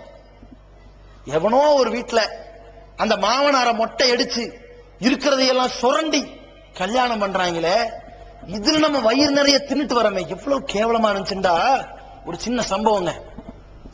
எந்த மாதிரி கேவலப்பட்ட ஒரு நிலை பாருங்க. இஸ்லாமியர்கள்ட்ட இஸ்லாமிய பெயர் இருக்கிறது, இஸ்லாம் இல்லைங்கிற அளவுல ஒரு பெண்மணி இஸ்லாத்துக்கு வராங்க. நல்லா கவனிச்சுக்குங்க. ஒரு பெண் இஸ்லாத்துக்கு வராங்க. அந்த பெண்மணி இஸ்லாத்துக்கு வந்து ஒரு மிகப்பெரிய உயர்ந்த குலத்திலிருந்து தான் வராங்க. வந்தா ஒரு நல்ல ஒழுக்கமிக்க ஒரு பெண் மூலமாகத்தான் இவங்க இஸ்லாத்துக்கு வந்துடுறாங்க. இவர்களுக்கு இன்னொரு தோழி, முஸ்லிம் தோழி, இஸ்லாமிய தோழி இல்ல, முஸ்லிம் தோழி. இவங்களுக்கு கல்யாணம் நடக்குது. கல்யாணம் என்ன தெரியுமா? சொந்தக்கார பையன், சொந்தக்காரன் பையனோட முதல்ல நிச்சயம் பண்றாங்க. கல்யாணம் நேரா பண்ணிட்டு போயிட வேண்டியதானே? எத்தனாம் தேதி ஒப்பந்தத்தை வச்சுக்கிறது முடிச்சுட்டு போயிட வேண்டியது. இதுல நிச்சயம், நிச்சயத்துல ஒரு தார்த்தம், அதுல யதார்த்தமா அள்ளி வைப்பார்கள் பதார்த்தம் தின்னுக்கிட்டு போய் இருக்கிறதுக்கு. லட்டு கொடுத்தீங்களா? மாப்பிளைக்கு லட்டு கொடுத்தீங்களா? கொடுத்தாச்சு கொடுத்தாச்சு. ஏன் அடக்கமா இருக்கிறானே, நாளைக்கு இவனை வச்சுதானே மாடு மேய்க்கணும், தெளிவா கொடுத்துருவாங்க. அப்ப நிச்சயதார்த்தம் வச்சிடறாங்க. இந்த நிச்சயதார்த்தத்துக்குன்னு சோறு போட்டா சாப்பாட்டுல கறி இல்லையா. இந்த நாத்தனார்கள் சண்டை பிடிக்கிறாங்க, என்னடா சோறு போட்டு இருக்கிறான் மாமனாரு, இன்னைக்கே நமக்கு இந்த நிலையில நாய் மாதிரி வந்து நின்று, இன்னைக்கே நமக்கு இந்த நிலையில கல்யாணத்துல என்ன பண்ண போறாங்க. உடனே அவரு இருங்க, அவசரப்படாதீங்க, பாத்திரத்தை நோன்றா, நல்லா எடா தேடுறா, அத அந்த கறியில லெக் பீஸா எடுத்து போட்டு நிறைச்சுக்கணும், இங்க சாப்பிடுங்க. இந்த கண்ணியம் கரெக்டா இருக்கணும். கேவலமா இல்ல? நாய் எப்படி வாய் எது வச்சு எதிர்பார்த்தே இருக்கும். இலைய போடுவாங்க, பதிக்கிட்டே இருக்கும்.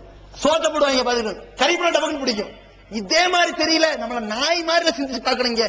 இது எவ்வளவு கேவலமான செயல். எந்த காரணத்திற்காக இப்படி போய் கேட்கறாங்க?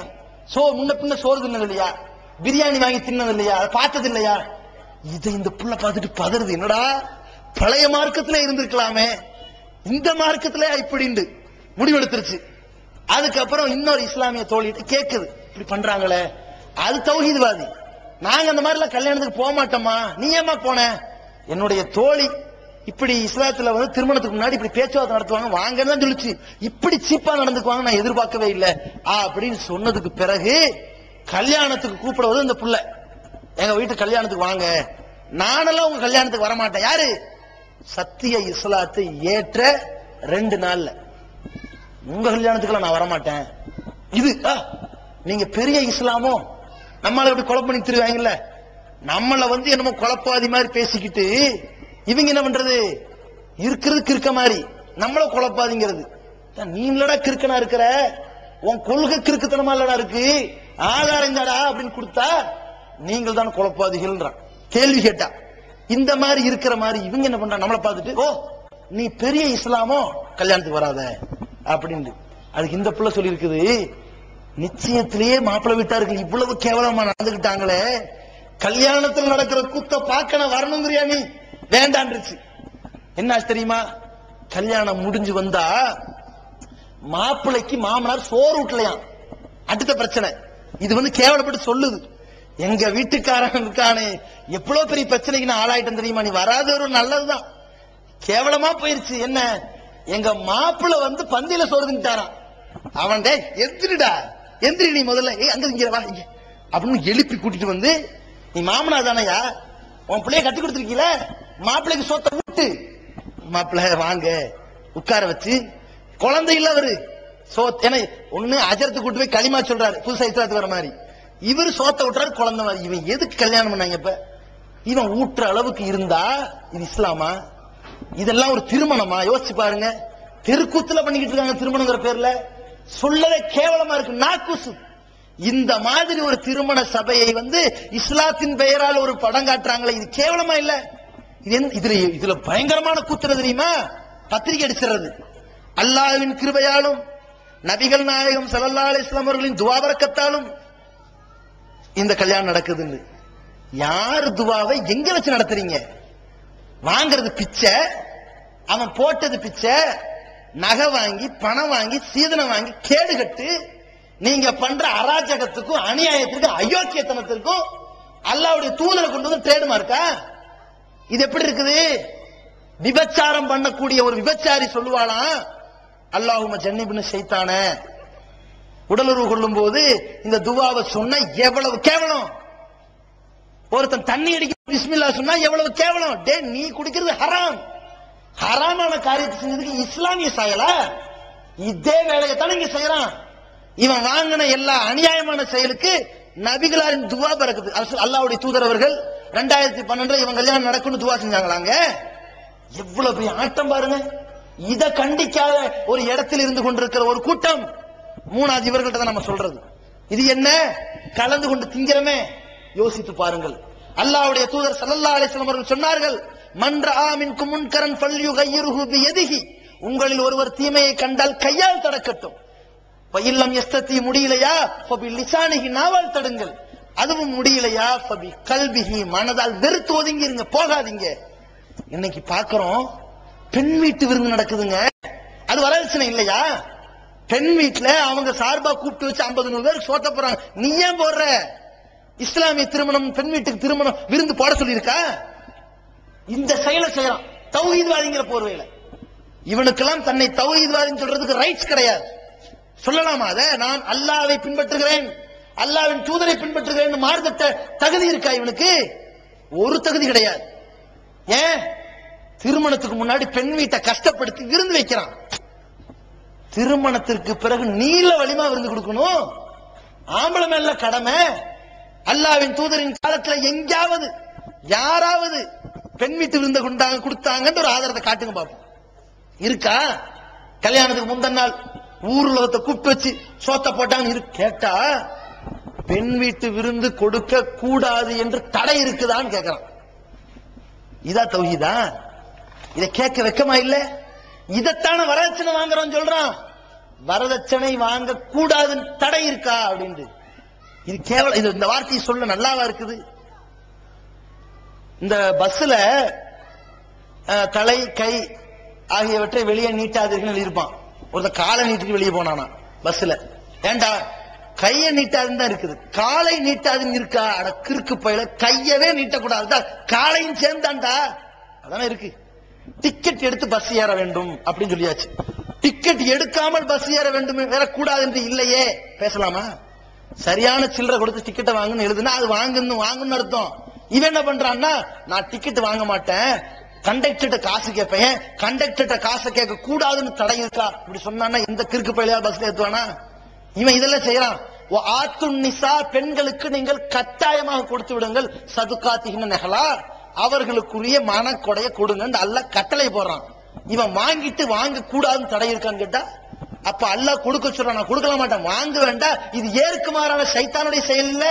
சைத்தான் தான் மானங்கெட்ட செயலை எல்லாம் சொல்லி தருவான், நல்ல காரியங்களை எல்லாம் தடுத்து விடுவான். இதுல இவன் செய்யறான். இதே மாதிரி பெண் வீட்டு விருந்து வச்சா நம்ம போலாமா? நம்ம ஆளுங்க தத்துவம், நாங்கள் பெண் வீட்டு விருந்தில் சாப்பிடவில்லை, மறுநாள் மாப்பிள்ளை வைத்த வலிமா விருந்தில் சாப்பிட்டேன். இது சொல்றது கேவலமா இல்ல? அப்ப நீங்க எப்படி புறக்கணிச்சீங்க அதை சொல்லுங்க. நீங்க அந்த திருமணத்தில் உங்க எதிர்ப்பை எப்படித்தான் காட்டினீங்க அதை சொல்லுங்க. இது எப்படி இருக்கு தெரியுமா? வரதட்சணை வாங்குறான், லட்சக்கணக்கில் வாங்கிட்டான், கல்யாண விருந்துல போய் சாப்பிட்டு வந்துட்டான். அவன் சொல்றான், நான் தான் வரதட்சணை வாங்கும் போது அந்த இடத்துல இல்லையே, பேரம் பேசும்போது அங்கே இல்லையே, நகை வாங்கி செட்டில்மெண்ட் பண்ணும்போது இல்லையே, அவர் மாப்பிள்ளை அலங்காரம் பண்ணி நிக்கும் போதுதான் போய் சாப்பிட்டு வந்தேன்னு சொன்னா, இவன் புத்தி எப்படியோ அதே மாதிரி இவன் புத்தி இருக்குது. அப்ப கலந்து கொள்பவர்கள் சப்பக்கட்டு கட்டாதீர்கள். அல்லாஹ் ரப்பல் ஆலமீன் பார்க்கிறான், அல்லாஹ் நம்மை கவனிக்கிறான், அல்லாஹ் ரப்பல் ஆலமீன் நம்மை விசாரிப்பான்.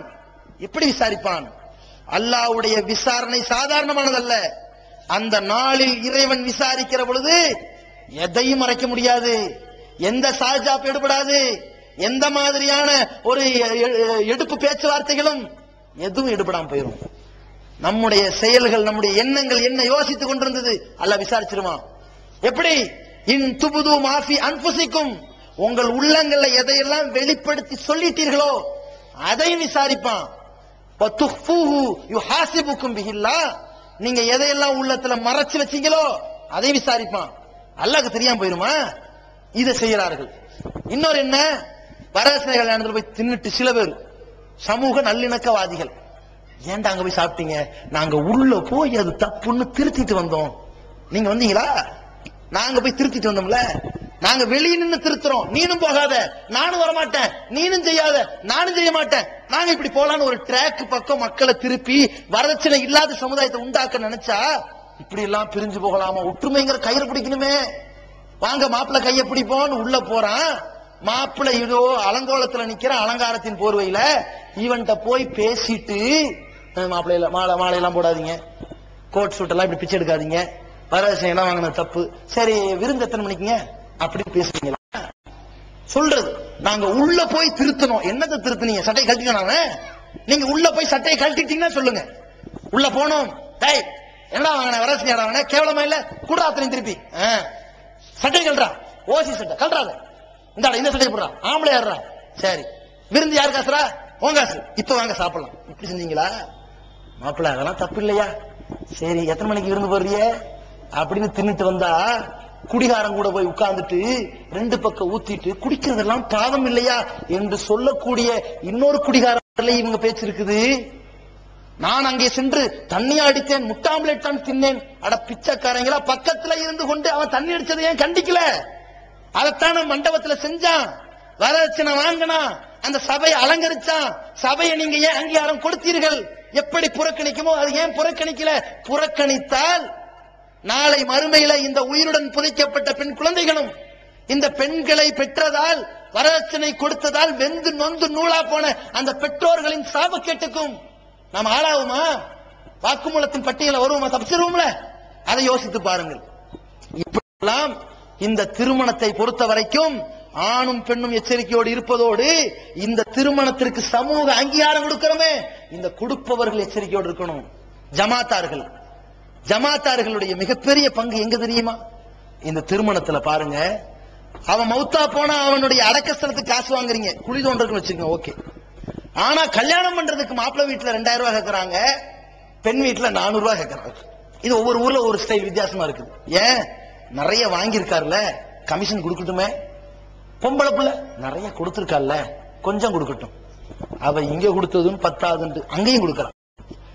இந்த சமூக அங்கீகார சர்டிபிகேட் எதுக்கு?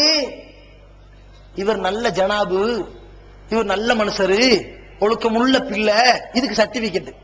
கல்யாணம் பண்ணி வைக்கிறதுக்கு ஒரு பாத்தியா, நேரம் அங்க வந்தாச்சு, அங்க ஒரு பாத்தியா. எவ்வளவு பேரம் பேசி இருக்கிறான். அந்த வரதட்சணை, அந்த பலகாரம், பண்ட பாத்திரம், நகை அத்தனையும் அடுக்கி வச்சு அதை கொடுக்கறதுக்கு ஒரு பாத்தியா. அதுல ஆலிம்சா போய் நிக்கிறாங்களே. இதுல வாங்குற 5-10 பைசாவுக்காக நாளை மறுமை நாளில் இறைவா என்னை உயிரோடு புதைப்பதற்கு காரணமாக இருந்த கொடூரர்களில் இதை அங்கீகரித்து பிரச்சாரம் செய்த இந்த பீரங்கிகளும் காரணம்னு சொல்லி இந்த உலமாக்களை கை நீட்டி விட்டால் நம்ம நிலை என்ன? 7 வருஷம் படிச்சதனுடைய நிலை என்ன? கஷ்டப்பட்டு வீட்டை விட்டு தியாகம் செய்து உலக படிப்பை தூக்கி எறிந்து விட்டு மார்க்கத்தை கத்துக்கிறேன்னு போனீங்களே, உங்க தியாகத்தின் மதிப்பு என்ன? நரகப்படுகொலியா? 3000 ரூபாய் 4000 ரூபாய் பள்ளிவாசல கொடுக்கிற சம்பளத்துக்காக இந்த அநியாயத்திற்கும் அக்கிரத்திற்கும் துணை போனதற்கு விளைவு நரகப்படுகொலியா? அது தேவைதானா? யோசித்து பாருங்கள். இந்த முடிவு எடுத்திருக்கீங்களா என்னைக்காவது? நம்ம முடிவு என்ன எடுப்பாங்க? எவன் தௌஹீது பேசுறானோ, எவன் குர்ஆனைசன் பேசுறானோ அவனுக்கு கபரஸ்தான்ல இடம் தர மாட்டோம். ரொம்ப முக்கியமான கவலையா எங்களுக்கு? நான் செத்த எனக்கு என்ன கவலை இருக்க போகுது? மௌத்தா போன பின்ன நான் போய் பார்க்க வேண்டிய ஆளு 2 பேரு. அவன் கேட்கும் போது கேள்வி பதில் சொல்லணும், அவ்வளவுதான். எனக்கு இந்த உலகத்தை பத்தி கவலை இருக்குமா? உலகத்துல என்ன நடக்குன்னு எனக்கு தெரியுமா? உலகத்துல என்ன ரோட்ல வச்சாங்களா, காட்டுல வச்சாங்களான்னு புரியுமா? கபர்ல வச்சாங்களா, மேட்ல வச்சாங்களான்னு தெரியுமா? புதைச்சாங்களா, எரிச்சாங்களான்னு தெரியுமா? எனக்கு ஒண்ணுமே தெரியாது. இதுல வேற பயமுறுத்து, உங்களை அடக்கம் செய்ய விட மாட்டோம், செய்யாத போ, போலீஸ் ஸ்டேஷன் வாசல்ல வைக்கிறோம் போ, என்ன பிரச்சனையா போகுது? உங்களுக்கு திருமணத்துக்கு தப்தர் தர மாட்டோம், தேவையில்லை. வரதட்சணை வாங்கி அந்த வரதட்சணை கமிஷன் வாங்கி அந்த கேடுகட்ட கல்யாணம் வேண்டாம். நாங்களே கல்யாணம் பண்ணிக்கிறோம் தப்தரோடு, குர்ஆன் ஹதீஸ் அடிப்படையில், அல்லாஹ்வின் தூதர் காட்டி தந்த முறைப்படையில். வரதட்சணை வாங்கினா அவனுக்கு கல்யாணம் கிடையாது, அவனுக்கு நாங்க பண்ணி வைக்க முடியாது என்று நாங்க நிலைப்பாடு எடுத்த மாதிரி நாங்க என்னென்ன நிலைப்பாடு எடுத்துக்கணும் பின்னாடி பட்டியல் போடுறோம். இந்த சமூக அக்கறையை கவனத்தில் கொண்டு இஸ்லாத்தின் தூய வடிவில் எடுத்த நிலைப்பாடு பின்னாடி சொல்றேன். ஆனால் நீங்க இந்த நிலைப்பாடு எடுத்தீர்களா? வரதட்சணை வாங்கின பேரோ கேட்டோ கேட்காமலோ விரும்பியோ விரும்பாமலோ பகிரங்கமாகவோ அந்தரமாகவோ பரமாகவோ பொருளாகவோ நகையாகவோ வாங்காதவனுக்குத்தான் கல்யாணம் பண்ணி வைப்போம் எடுத்தீர்களா? நீங்கள் இந்த முடிவை அறிவித்தால் அடுத்த நாள் அல்லாஹ்வுடைய மிகப்பெரிய கிருபை இந்த நாட்டிலேயே வரதட்சணை ஒழிக்கப்பட்டுரும். எடுத்தீர்களா? சமுதாயத்தின் அக்கறை இருக்கிறதா? யோசித்து பாருங்கள். எவ்வளவு பெரிய கொடுமையான ஒரு செயல் நடக்குது. நம்ம மக்கள் என்னடான்னு கேட்டா ஊர் உலகத்துல இல்லாத நடந்துருச்சு. இப்படி பேசலாமா? இந்த பேச்சு ஒரு ஈமான்தாரிட்ட இருக்கலாமா?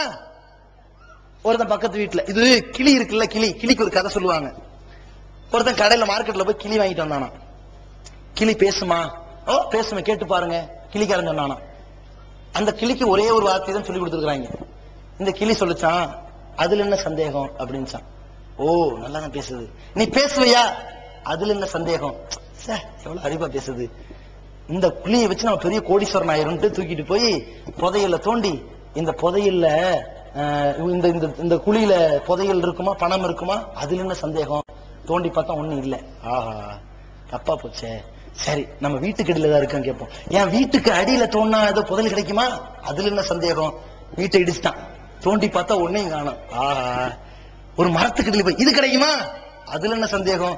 இடிச்சான், அதுலயும் கிடைக்காது. இவன் என்னடா எல்லாத்துக்கும் இது ஒரே வார்த்தையை சொல்லுதே. அப்ப கேக்குது, கிளிட்டே கேக்குறான், அப்ப நான் தான் ஏமாளி ஆயிட்டோம், அதுல என்ன சந்தேகம்? அதுக்கப்புறம் என்னடான்னா, அப்போ இந்த கிளிக்காரன் என்ன ஏமாத்தி இந்த ஒரு வார்த்தை தான் உனக்கு சொல்லி கொடுத்தானா? அதுல என்ன சந்தேகம்? அப்ப நான் மொத்தத்துல முட்டாளாயிட்டேனா? அதுல என்ன சந்தேகம் சொல்லிச்சான்.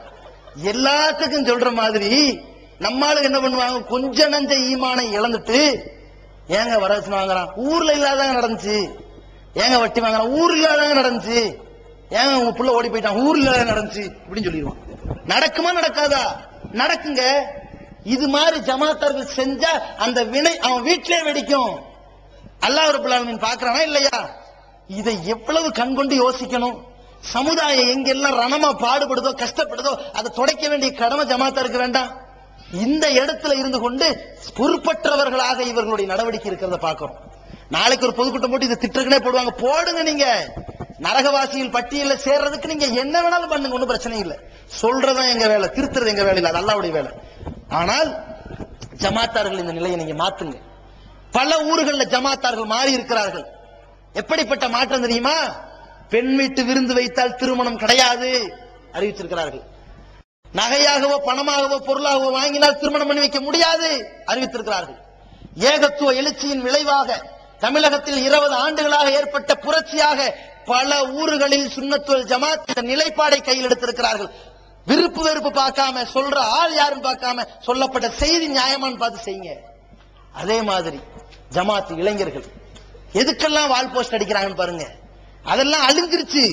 இப்போ அழிந்து போன புதைக்கப்பட்ட கேடுகட்ட செயல்பாடுகளை எழுப்பி கொண்டு வந்து கொண்டிருக்கிறார்கள் ஒரு இளைஞர் கூட்டம் கட்சியின் பெயரால். என்ன பண்றாங்க? திமுக காரன் பண்ற மாதிரி அதிமுக காரன் பண்ற, அவன் கட்சிக்கு பண்றான். இவங்க என்ன பண்றது? தன் கட்சியை வளர்ப்பதற்கு திருமண பேனர், இன்னாரு இன்னார கல்யாணம் பண்ணிக்க போறாங்க, இந்த இடத்துல இத்தனை இடத்துல கல்யாணம். ரசூலுல்லாஹி ஸல்லல்லாஹு அலைஹி வஸல்லம் இருந்ததா? இது முறையா? இப்படி விளம்பரப்படுத்துறீங்களே, இப்படி பேனர் அடிக்கிறீங்களே, இப்படித்தான் உங்க கட்சியை வளர்க்கிற லட்சணமா? அந்த திருமணம் சுன்னத்தா? அந்த மாப்பிள்ளை கரெக்டா தான் வாங்கினா கல்யாணம் நடத்துறானா? மகர கொடுத்தானா? அந்த பெண் எதையும் கொடுக்காம தான் திருமணம் முடிக்கிறாளா? இதுக்கு நீங்க அங்கீகரிக்கிறீங்களா? அல்லது இந்த பேனர் அடிச்ச பாவத்திற்காக இந்த வரதட்சணை கொடுமையின் பட்டியலில் போய் சேரப்போகிறீர்களா? உலக ஆடம்பரம் பெருசா போயிருச்சுங்க. கொஞ்சம் யோசித்து பார்த்தால் தான் தங்கச்சிக்கு மாப்பிள்ளை கிடைக்கல, ஊர்லாம் வரதட்சணை கேட்கறான், எப்படா கரை சேர்க்கிறது யோசிக்க தெரியுதே. தான் பெத்த பிள்ளைக்கு மாப்பிள்ளை கிடைக்கல, என்னடா பண்றது யோசிக்க தெரியுதே. இதே மாதிரி தான பொம்பளை பிள்ளைய பெத்த ஒவ்வொரு தகப்பனாரும் வருத்தப்பட்டு கொண்டிருப்பார்கள். அந்த வருத்தத்தை நீங்க தொடச்சாதான் வல்லாஹு ஃபீ அவுனில் அப்தி மா கானல் அப்து ஃபீ அவுனி அஹீ. ஒரு அடியானுக்கு ஒரு மனிதன் உதவி செய்யும் காலமெல்லாம் இவனுக்கு அல்லாஹ் உதவி செய்து கொண்டிருக்கிறான். நீங்க அடுத்தவனுடைய துயரை தொடச்சீங்கன்னா அல்லாஹ் உங்க துயரை துடைப்பானா இல்லையா? யோசித்து பாருங்கள். அடுத்து நம்ம சமுதாயத்துல இது மாதிரியான வரதட்சணை கல்யாணங்களை ஒழிப்பதற்காக தமிழ்நாடு தௌஹீத் ஜமாத் எடுத்து வைத்த நிலைப்பாடும் அதில் நடந்து கொண்டிருக்கிற நடவடிக்கைகளையும் யோசித்து பாருங்கள். அல்லாஹ்வுடைய கிருபையினால் 30 ஆண்டுகளாக இந்த நிலைப்பாடை நம்ம எடுக்கிறோம் கையில. எப்படி? ஏகத்துவவாதியாக இருப்பவர்கள் பணமாகவோ நகையாகவோ எந்த வரதட்சணையும் வாங்காமல் தான் திருமணம் முடிக்க வேண்டும் என்பதை ஒரு கொள்கையாக, அப்படி நகையாகவோ பணமாகவோ மறைமுகமாகவோ வெளிப்படையாகவோ திருமணத்திற்கு வரதட்சணை வாங்கினால் அந்த திருமணத்தை இந்த தமிழ்நாடு தௌஹீத் ஜமாத் ஒரு காலத்திலும் செய்து வைக்காது. அதுல தயவு தாட்சணை காட்டாது. அது மாநில தலைவராக இருந்தாலும், மாவட்ட தலைவராக இருந்தாலும், கிளை தலைவராக இருந்தாலும், யாராக இருந்தாலும் இது சட்டம்னா சட்டம் தான். அப்படி கடைபிடித்துக் கொண்டு வருகிறோம். அல்லாஹ்வுடைய கிருபையினால் இன்றைக்கு எவ்வளவு பெரிய ஏகத்துவ எழுச்சி வெடித்திருக்கிறது என்று சொன்னால், அசத்திய கொள்கையிலே ஒரு மௌலவி, மேலப்பாளையத்திலே தர்கா வழிபாட்டை ஆதரிக்கின்ற ஒரு மௌலவி விவாத களத்தில் எதிரே நிற்கிறார். அவருடைய மகன் சொல்கிறார், நான் திருமணம் முடித்தால் ஏகத்துவ அடிப்படையில் தான் முடிப்பேன், வரதட்சணை வாங்காமல் தான் முடிப்பேன் என்று. தகப்பன் சொல்கிறார், ஊர்ல இல்லாதவன் செய்யற மாதிரியாடா செய்யற, ஊர்ல எல்லாம் வாங்குறான்லடா, நீனும் வாங்குடா. முடியாது, உங்க மனசை நான் மாத்தி காட்டுவேன், என்னுடைய கொள்கையில் நான் உறுதியோடு தான் இருப்பேன், என்ன ஆனாலும் பண்ணா பரவாயில்ல. தகப்பனார் இப்ப எல்லாம் இளரத்தம், 2 வருஷம் போனா சரியா போயிடும். 5 வருஷம் ஆகுது, அந்த கொள்கையை விட்டு கொடுக்கல. இந்த ஏகத்துவவாதி இந்த கொள்கையில் உறுதியோடு இருந்த காரணத்தினால் தகப்பனார் இறங்கி வருகிறார்.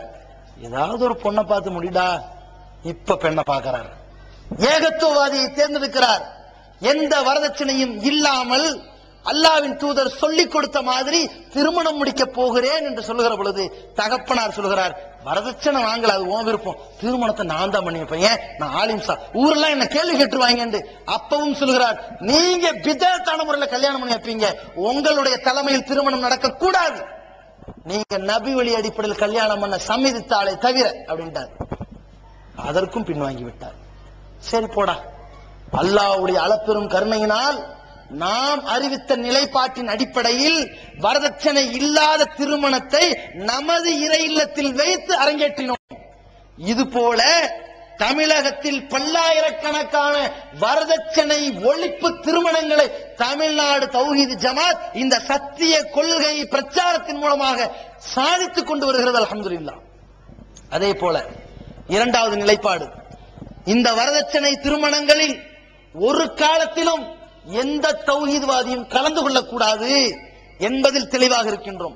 ஒரு பிளேட் பிரியாணிக்காக ஓரிரை கொள்கை விட்டுவிடக் கூடாது, அப்படி விடுபவன் தௌஹீத்வாதியா இருக்க முடியாது என்ற ஒரு திட்டவட்டமான நிலைப்பாடு வைத்திருக்கிறோம். உனக்கு பயான் செய்ய அழைப்பாளரையும் அனுப்ப மாட்டோம், புத்தகத்தையும் அனுப்ப மாட்டோம், எங்கள் மக்களும் வரமாட்டார்கள் என்ற ஒரு கேவலத்தை உண்டாக்கினால் அவன் திருந்துவான், மாறுவான், மனம் மாறி ஒரு நல்ல நிலைக்கு வருவான் என்பதற்காக இந்த நிலைப்பாடு எடுத்தோம். அல்லாஹ்வுடைய கிருபையினால் இன்று வரைக்கும் இது சமுதாய நன்மையை கருதி செய்து கொண்டிருக்கின்றோம்.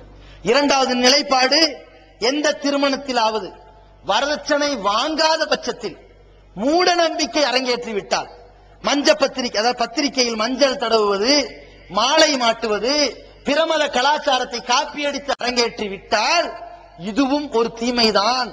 குல்ல ஷைஇம் மின் அம்ரில் ஜாஹிலியா, ஜாஹிலியத்தினுடைய அறியாமை காலத்தினுடைய அனைத்து மூட பழக்க வழக்கங்கள் மௌதூஉன் தஹ்த கதமைய, என் இரண்டு பாதத்துக்கு அடியிலே புதைக்கப்பட்டன என்று அல்லாஹ்வுடைய தூதர் சொன்னார்களே, அதை கிண்டி கிளறி கொண்டு வந்து கொண்டிருக்கிறாயா?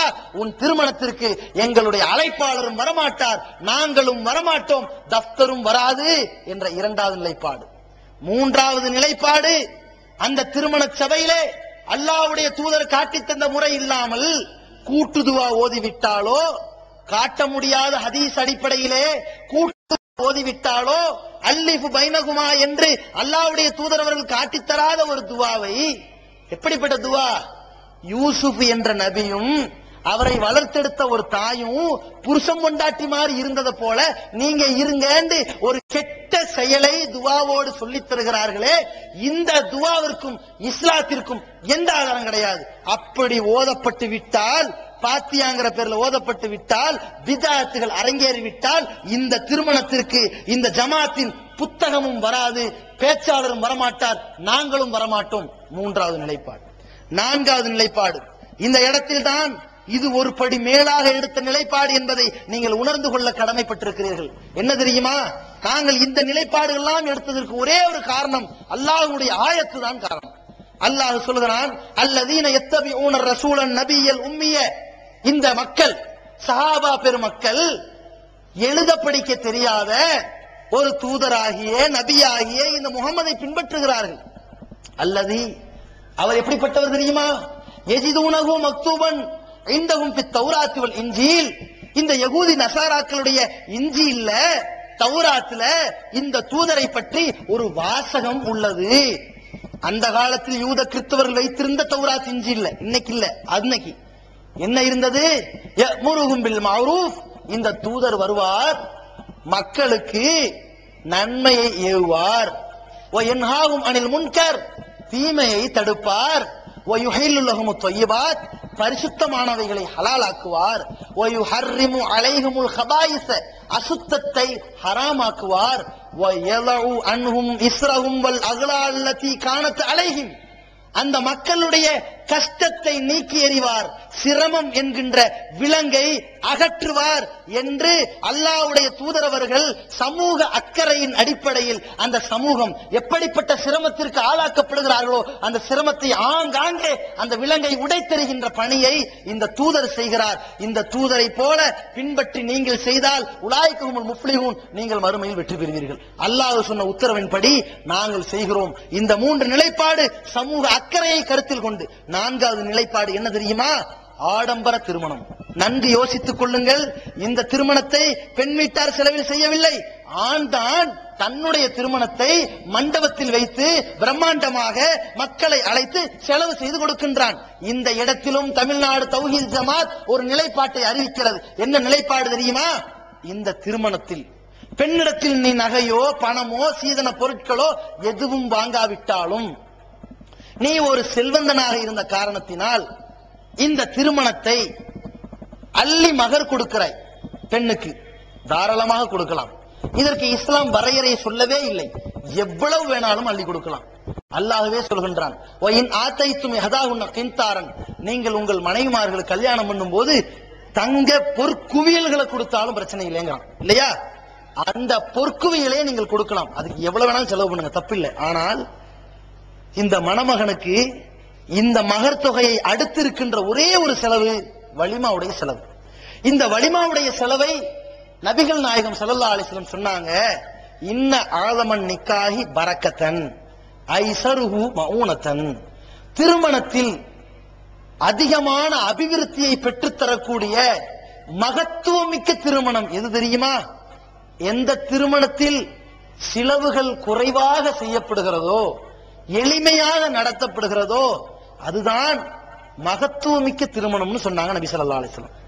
அப்ப இந்த மணமகன் தன்னுடைய பெண்ணை திருமணம் முடிப்பதற்காக தன்னுடைய அந்த ஒரு மணமகளை தேர்ந்தெடுத்ததற்காக, மனைவியாக அடைவதற்காக அள்ளி கொடுக்கின்ற மனக்கொடை எவ்வளவு வேணாலும் கொடுங்க. ஆனால் நீங்கள் விருந்து போடுகிறேன் என்ற பெயரில் மண்டபத்தை பிடிக்கிறீர்களே, இந்த மண்டபம் அல்லாஹ்வின் தூதர் காலத்தில் இருந்ததா? இல்ல. அல்லாஹ்வின் தூதர் காலத்தில் விருந்து எப்படி கொடுக்கப்பட்டது? விருந்து சுன்னத்து தான். எதையாவது இருந்தா போடணுங்கிறது சுன்னத்து தான். மக்களுக்கு கொடுக்கணுங்கிற சுன்னத்து தான். மண்டபம் பிடிச்சு கொடுக்கணுங்கிற சுன்னத்தா? அதுக்கு பத்திரிக்கை போடணுங்கிறது சுன்னத்தா? இல்ல. அப்ப இதுல பரக்கத்து கிடைக்குமா? அதிகமான அபிவிருத்தி கிடைக்குமா? குறைந்த செலவில் நிறைந்த திருப்தி வருமா? வராது. அதனால் இந்த திருமணத்தை அல்லாஹ்வுடைய தூதர் காலத்திலே பள்ளியில் நடத்தியதாக பார்த்திருக்கிறோம், வீட்டில் நடத்தியதாக பார்த்திருக்கிறோம். அதன் அடிப்படையில் தமிழ்நாடு தௌஹீத் ஜமாத் 4வது கட்டமாக சமீபத்தில் ஒரு நிலைப்பாடை எடுத்திருக்கிறது. தஃப்தர் உண்டு, தாய் இல்லை. அது என்ன நிலைப்பாடு? நீங்கள் மண்டபத்தில் திருமணம் நடத்திவிட்டால், மண்டப திருமணம் எப்படிப்பட்ட செலவுகளை கொண்டு போய் சேர்க்கும் தெரியுமா? சில பேர் லாஜிக் பேசுவார்கள், எல்லாத்துக்கும் இந்த பதிலடி. சில பேர் மண்டப திருமணம், நாங்க ஏன் மண்டபம் முடிக்கிறோம்னா எல்லாரையும் கூப்பிட்டு பயான் பண்ண போறோம், திருத்த போறோம். நீ ஏன் திருத்தணும்? திருமணத்துல திருத்த சொல்லி சட்டமா மார்க்கத்துல?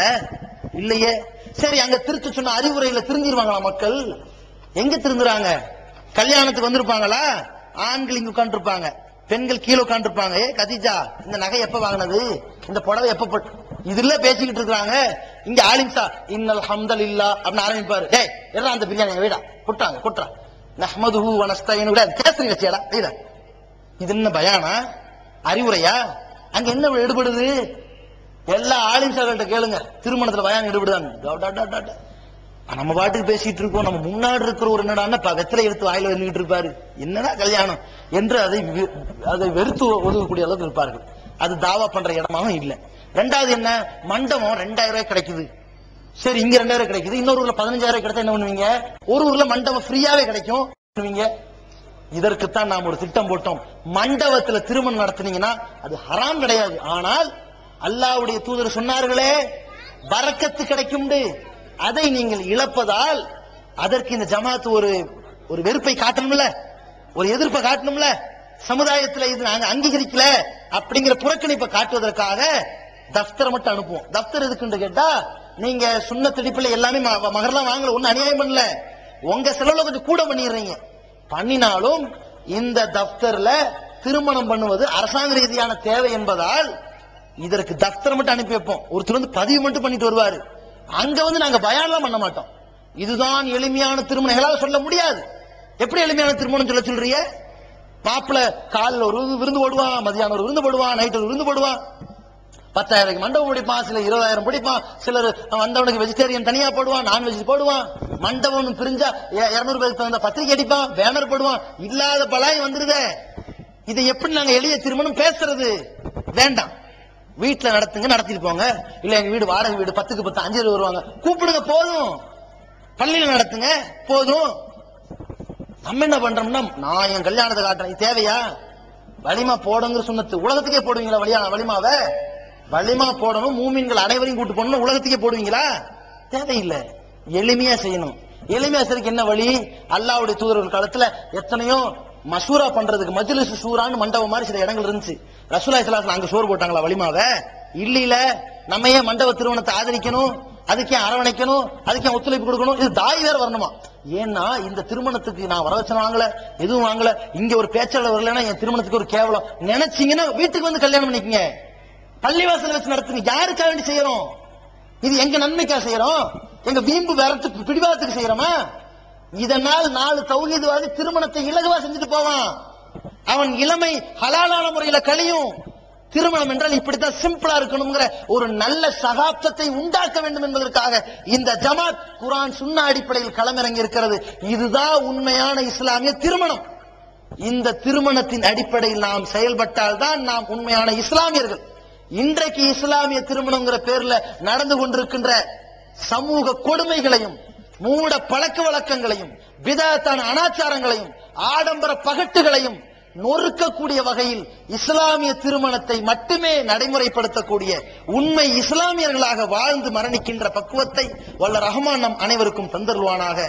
வாஹிரு தஅவானா அல்ஹம்துலில்லாஹி ரப்பில் ஆலமீன். அஸ்ஸலாமு அலைக்கும் வரஹ்மத்துல்லாஹி வபரகாத்துஹு.